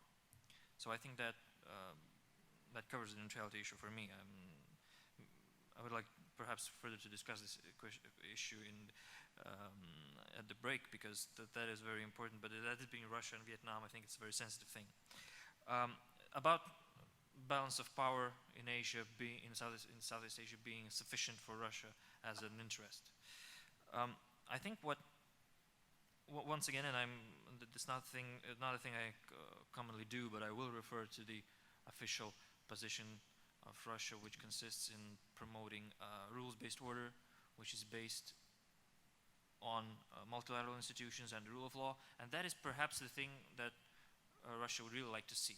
Russia, first of all, needs Asia to be stable, needs it to be open for investment opportunities, both incoming and outgoing. And I think that the Russian leadership's view is that that can only be achieved if the regional order is inclusive, if it is rules-based, and if it is predictable. Predictability, I think, is a thing that Russia really strives for in Asia. And while we are still figuring out how are we going to come to Asia, these are the foundations Russia is trying to lay beforehand. That when it does, it is predictable, it is understandable, and it is open for Russian participation.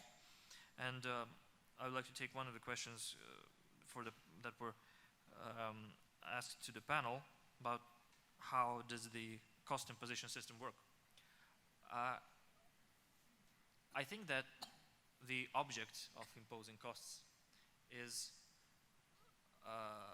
always, should be always the aggressor and the one who is making moves that are inconsistent with universally recognized rules and regulations. And that does not only, from my point of view, include legal norms, but it most importantly includes capabilities. Unfortunately, we do not have a rules-based order yet, and we don't have policemen to enforce these rules. So it's kind of everybody is a judge in his own case situation. So I think that by improving maritime capabilities, we are imposing costs for everyone. That will be my intervention. Thank you. Well, thank you. Dr. Cronin? Permit me to just pick up 3 points. One of them is the question about how to balance resolve and reassurance. It's an important question. I would say there is no sweet spot. When you're in policy, life is always right on the edge. You're about to fail if you're not already failing, because there's never any static point. You have to constantly keep moving. That's why I talked about calibrating, recalibrating like a rheostat, constantly mixing up all instruments of power in order to try to figure out what's the right way to achieve the strategic effect. And the strategic effect is the diplomatic peace, but it doesn't mean getting there always just through the least resistance. Sometimes you have to exercise a little bit of tension, like a freedom of navigation operation, to indicate resolve, even though it causes some tension, but it's tension that's deliberately designed to achieve the strategic effect of mobilizing the region to, hopefully, diplomatic cooperation. And I think the future is also very uncertain, especially the future trajectory of China. And so these questions in 2025, 2035, I think there are a variety of different possibilities, is all I would say. And I know the United States and its allies and partners look constantly at the long term, and that's important to keep that in mind because we don't know about the future. 2 other points. One of them is the question of who imposes costs. And again, I would just reiterate points that I already made about it's all of the above. It's international institutions in terms of the rule of law, like the arbitral panel. It's regional institutions, ASEAN-centered institutions that make declarations and cooperate. It's bilateral relations with China, where we literally put it on the agenda, South China Sea concerns, but it's also bilateral cooperation with key partners in the region like Vietnam. Finally, the question of whether reclamation has produced a new phase in the South China Sea. I'm not sure what the 6 phases were that were alluded to earlier precisely, but surely this is a milestone in terms of the reclamation of the history of the South China Sea, what China has done. Whether that's a new phase or not, well, history will judge that. I do think, importantly, the question of whether China militarizes these artificial islands is not necessarily the only question. For me, the question is, to what degree are these artificial islands militarized? Because just by the creation, their mere creation, they've created military springboards. That is, once you've created now 4 runways in the South China Sea, the 3 additional, there is no way to stop military aircraft from using them as launching points. If you're a Southeast Asian country, you have to take that into consideration. Therefore, there's a military impact already just by their mere creation.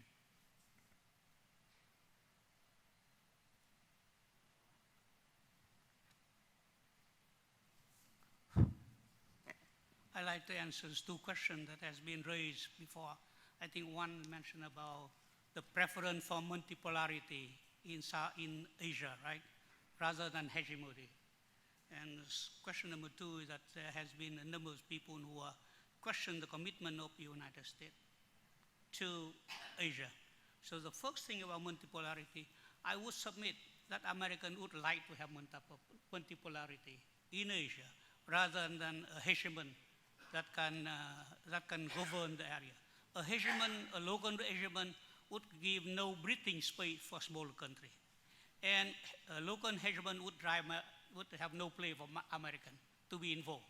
So American want multipolarity. Now, number two is that talking about American commitment.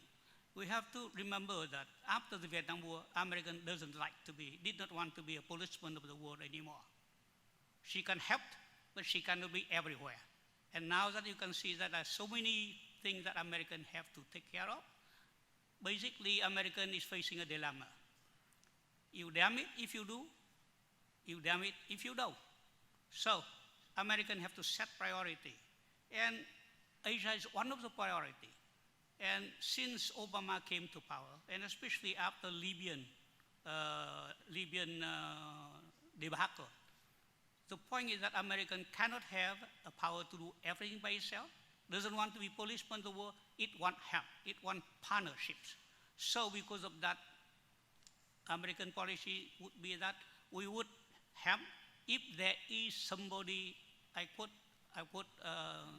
Obama, if somebody in the neighborhood would be able to share responsibility. All it boils down is the shared burden of defense.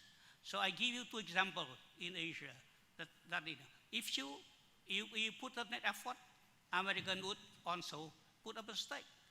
Example number one is the Philippines. The Philippines have driven American out of the Subic Bay, Clark Airways. Now she's fighting back. I don't say that you have to give American base to do the American to help you, but the Philippines have really changed to do that. Second thing, I think that Japan, another case. Before, there are a lot of problem of Okinawa. There's a lot of problem that Japan want to play equidistant to the major power. Now it clearly, Japan is willing to share the burden of defense, America.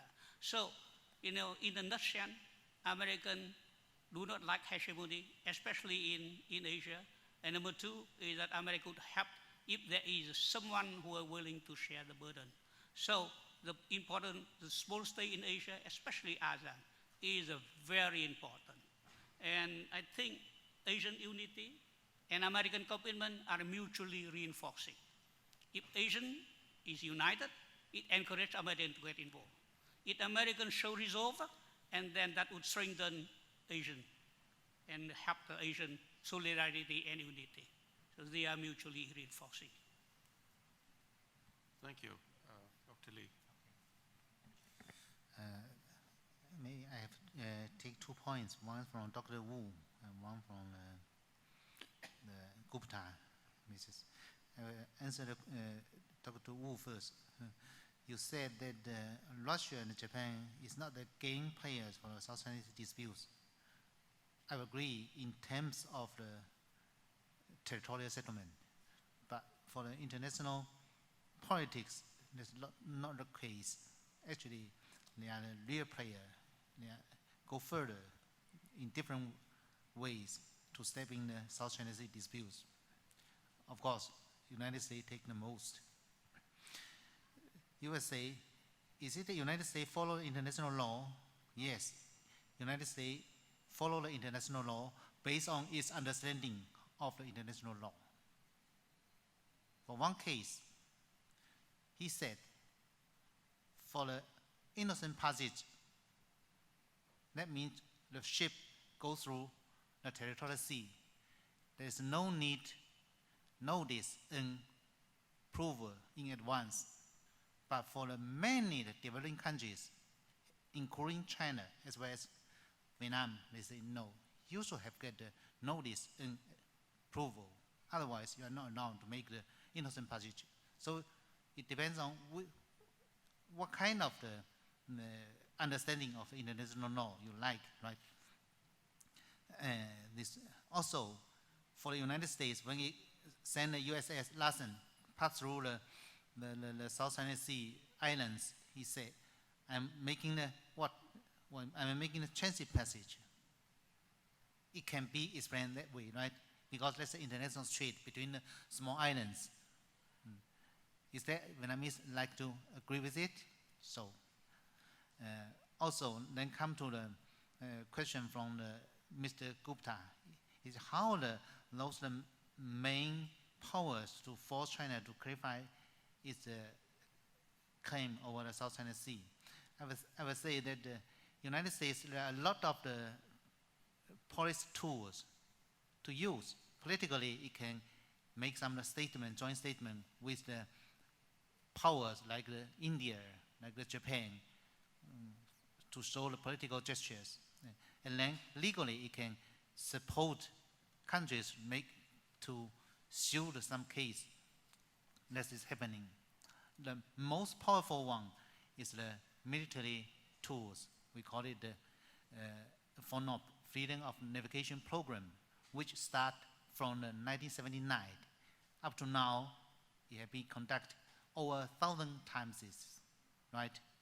And in China, we say, China, all of you know that the Chinese, South China Sea claim is quite kind of ambiguous.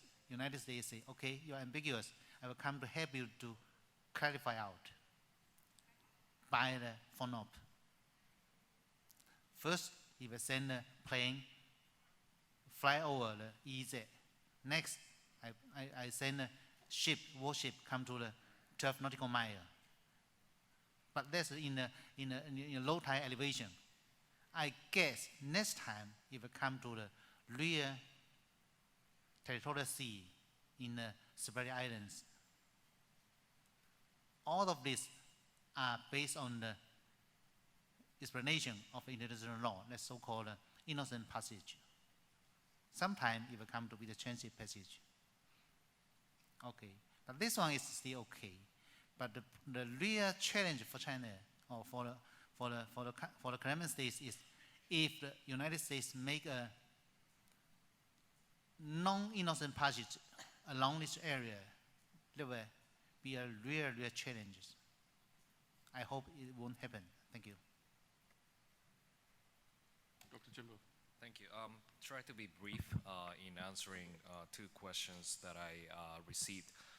First of all, Ambassador asked me about whether it is the setback for the Japanese decision not to engage in the freedom of navigation. I don't think it was a setback. It was no such official statement by the Japanese, nor the U.S. official request to be involved in the freedom of navigation. Since it is the U.S.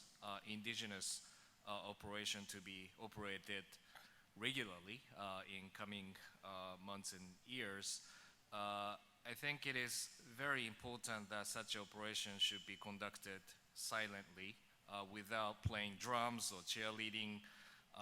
And I think our decision that involves the consideration that the Japanese direct support to the FON will complicate the operation and politicize the issue too much.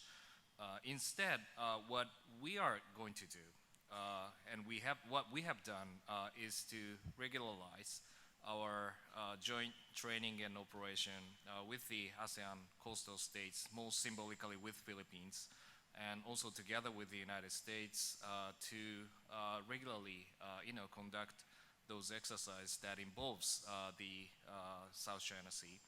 And as we demonstrated in our way back from the Malabar exercise with India that was conducted in the Indian Ocean, we sailed through the South China Sea as the due course, and we can actually have like a training and exercise on our way back to Japan in the South China Sea, and those kind of exercises can be done without politicizing the issue too much. So the key point here is to conduct as it is, without interrupted by those politicizing effect. That is the, I think, essence of how we should behave in dealing with situation.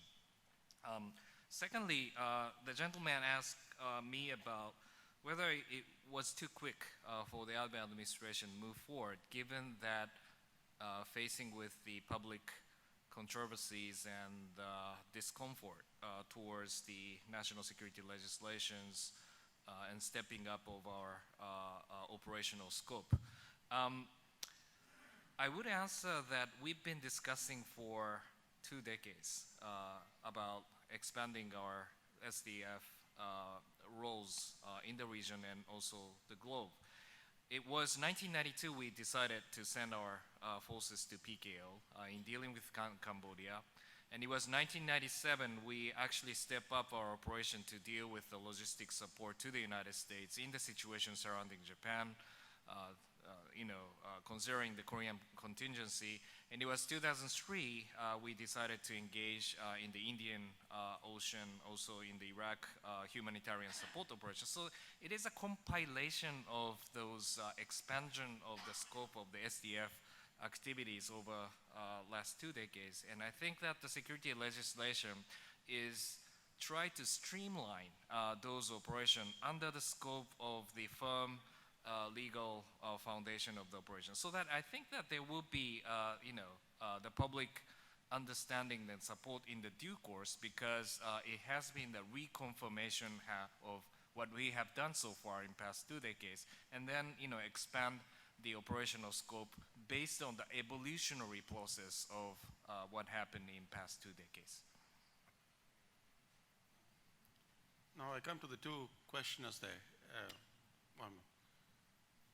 Captain? Thank you. I just have a short comment. Many questions have been raised concerning what happened if China loses in the South China Sea arbitration. Having studied this case for the past 2.5 years, I cannot help thinking why the gentlemen here only think about this possible result. Does it ever occur to you that there is also a possibility for the Philippines to lose in this arbitration in the merits phase?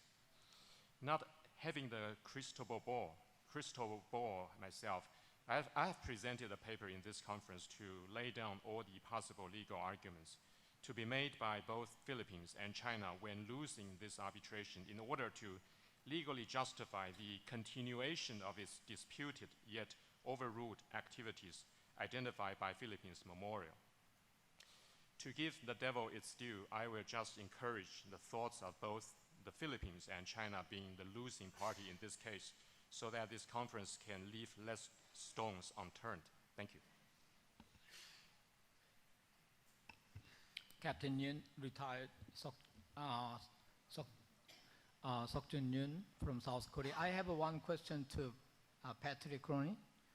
There are some critics for the U.S. military-to-military interaction with the China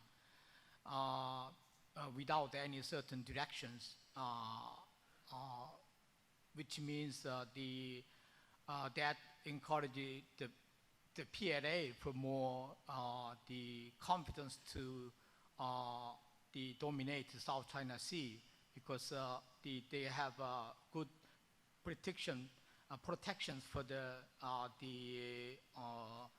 neighboring countries. We have a wonderful cooperation with the United States in the military-to-military terms. So what kind of the end state your government to expect to military-to-military interaction with the China? That's my question. And my second question to my Japanese colleague. Yes, we very appreciate your great contribution to enhance the Chinese weak and vulnerable neighbors, to enhance their maritime security capability. But what you did to the China, because China is troublemaker for South China Sea issues, but you didn't anything for the Chinese. For example, South Korea, during the Korea-China-Japan summit in 1st November, our Madam President Park Geun-hye clearly pointed out her concern, or South Koreans' concern about South China Sea issues during the stop bilateral summit with the Chinese Premier Li Keqiang. But your Prime Minister, Shinzo Abe, didn't do nothing during the trilateral summit meetings. So what did you do for the China? Thank you. More nameplates that have gone up in front, and there's also you had a question? Okay. Yeah, Richard Bell from Canada. My question is to Dr. Cronin. In your presentation of the U.S. approach, you made it sound as if it was constant and predictable, but you will have an election next year, which could potentially produce a president of a very different color. So I'd like to ask you, what do you think the probability is that the U.S. position and approach will remain constant over the coming couple of years? Thank you. Was that Chris? Yes. Just a quick point of clarification with regard to the navigation within 12 nautical miles of Subi Reef. That reef is not above water at high tide. So I'm informed by US colleagues that a lot of thought went into the choice of which one to go within 12 nautical miles, because under no legal interpretation could you actually base a 12 nautical mile zone off a reef that does not stay above water at high tide. I agree with Nguyen Hung just about the need for solidarity, and perhaps a multi-dimensional approach is needed. Yes, we've talked about ASEAN, international law, and also the activities of the US, but I also think other countries as well in support of the US, such as Australia, other middle powers. So I think my question is, should we be asking the opposite to what we heard 20 or so minutes ago? And that is, what would it take to ensure the long-term and sustained involvement of a range of large and middle powers to ensure that we don't see the continuation of current developments and the continued escalation of the crisis in the region? This is a concern that some claimants have mentioned to me.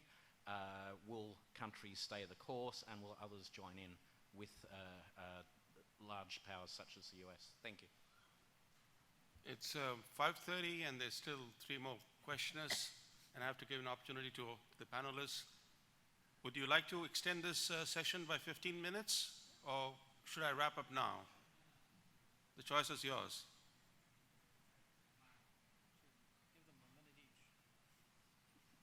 Okay, it'll have to be very brief. I'll start with Carl. Mr. Two brief data points and one question. And the first data point is that the United States ran freedom of navigation activities against Australia in the West because it thought the bays were excessive, so it was least consistent then. Secondly, when I worked in Pacific Command and Russian intelligence collectors, AGIs, came into America's exclusive economic zone, they weren't molested. We just covered everything up, closed the curtains, and tried to minimize communication, took photographs and let it go. The question is, to our Chinese colleague here, what were the PLAN naval vessels doing off Alaska? Where were they and what were they doing?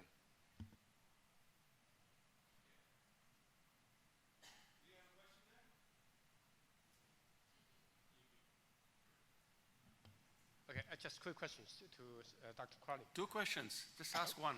Okay, yeah, quick question. Quick comment, no question. Regarding the Americans' recent behaviors to intrude into their Subi's nautical miles, it seems to me that Americans originally have some hope, some kind of the stronger response from China's side, right? Or even have some expectation to have China do something to make the events more tensive situations over the South China Sea. But in reality, the Chinese response is very reasonable.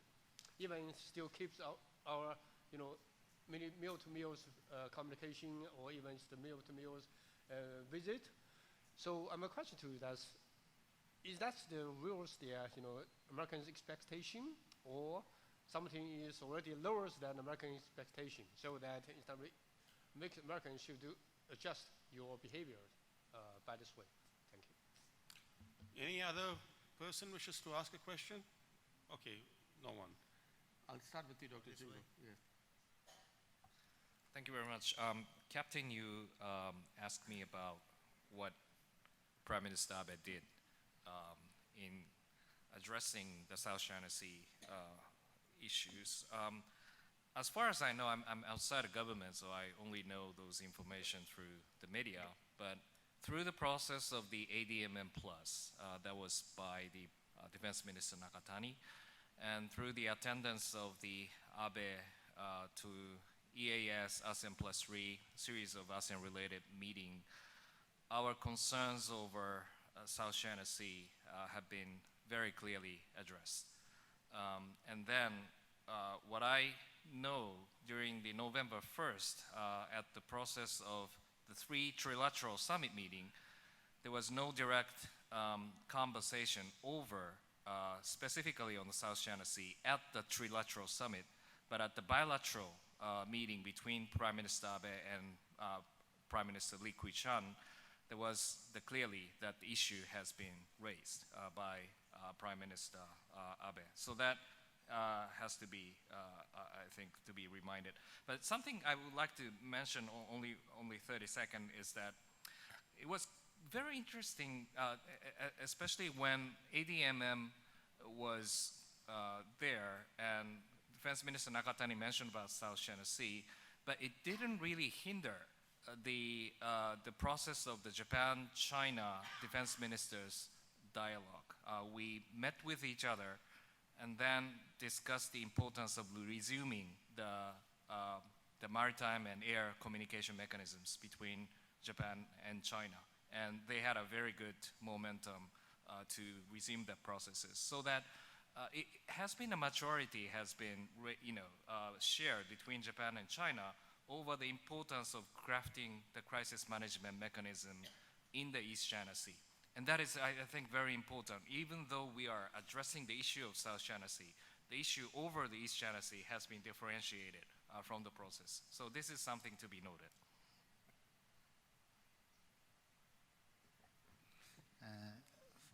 For me, it's only one question. Maybe another potential question from Dr. Wu.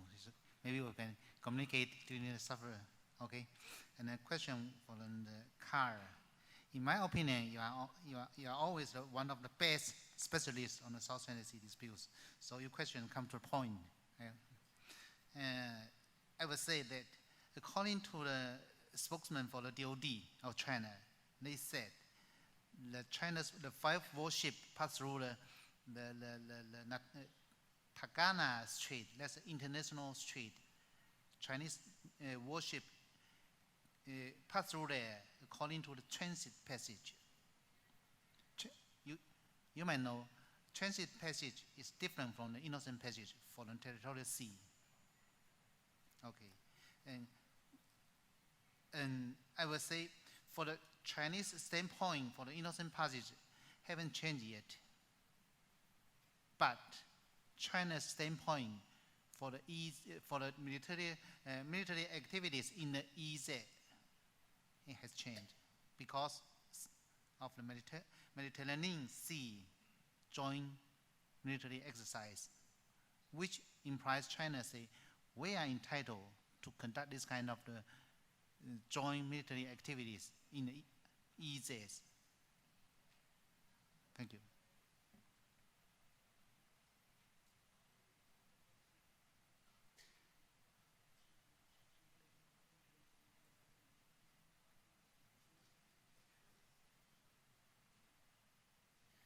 Thank you. Very briefly, military contacts between the U.S. and China has indeed been criticized in some high circles, including by people I have great respect for, like Senator John McCain. At the same time, I think that executive branches of the government, Democratic and Republican, when they're actually in the White House, understand the need for multiple channels of communication with major powers, especially countries that they could suddenly run into. And there need to be effective channels and effective means. So as long as the dialogue is effective, as long as a memorandum of understanding to avoid an incident at sea is real and effective among naval professionals and coast guards, then that should continue. As long as there is a chance of escalation, we can't avoid those channels of communication. It would be irresponsible. So it has to be threaded into the overall policy. A last point on that is to recognize there's a difference between symbolism and real interest here. So a lot of the sniping at the mill-to-mill relationship is political symbolism to some extent because people need some way to show displeasure with other parts of the policy. it doesn't mean we should be doing everything at a military-to-military level. There need to be, again, channeled toward effective cooperation between the U.S. and China. The U.S. approach in going forward in Asia as well as the South China Sea is always carrying a degree of uncertainty. We have a very messy democracy. This probably has gone unnoticed in this room. But it is true that the United States' interests endure, but our policy is a bit herky-jerky. It depends on appointments and leaders and people and timing and events, and these things do have an impact. At our little humble Center for New American Security, where we're trying to help the next administration, Republican or Democrat, come up with long-term strategies that understand the strategic impact and effect, that appreciate history and geography, the limitations of power, but also the need to work with others, we're optimistic. We wouldn't be working on this if we weren't optimistic that we could convince a Rubio, Jeb Bush administration, as well as a Hillary Clinton administration, to carry forth a lot of these elements in the policy. Yes, I never thought Donald Trump would be mentioned in this conference. Every conference I go to in Asia, I sort of time how long before somebody mentions Donald Trump. Because, yes, he is the wild card. Now, if you're in an intelligence agency, you probably put Trump as the wild card for U.S. policy. Who knows what that means? But the reality is Trump would come back to the same interests. He just would do it with lots of collateral damage. The 12 nautical mile, by the way, as I understand it, and we've so many experts in the room, I even shouldn't mention this.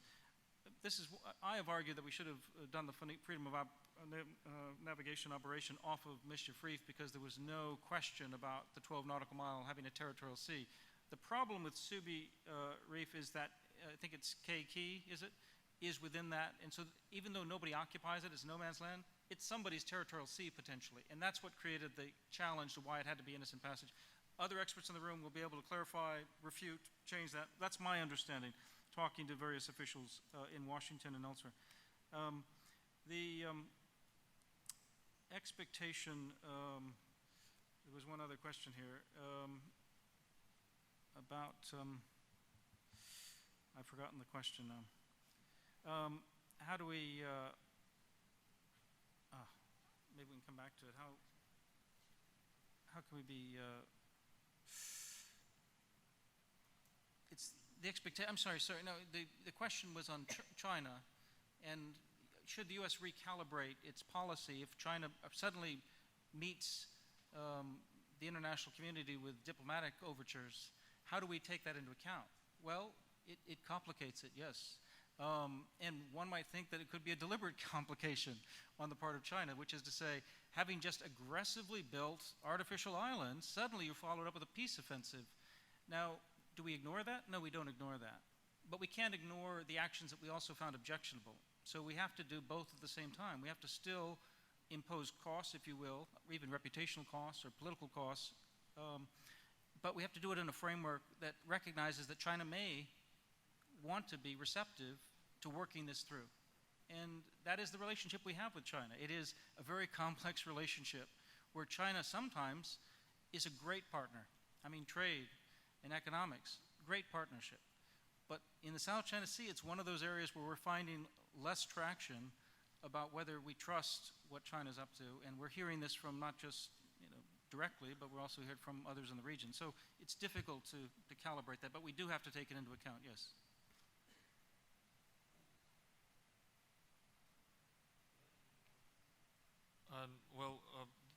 If we're going to the closing statement, right? Because I've answered the question that were asked directly at me, so perhaps only for a statement on great power issues. I think what we haven't discussed today is the general approach to great power, small power relations. Because what I feel an important thing when discussing great power politics in South China Sea is it's somewhere in terms of geostrategy, I think, in that kind of field. How do we make small and medium states trust the intentions of large states? Because it almost comes as a banality of the mind, a laziness of the mind, so to say, that great powers can and therefore will infringe on the rights of smaller powers. So this is an open question whether this is really the case. And I think a great deal of our concern stems from this.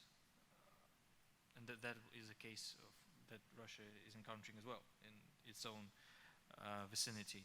So that is just an open question we can discuss later, perhaps in a less formal situation. Thank you. Please join me in thanking the speakers.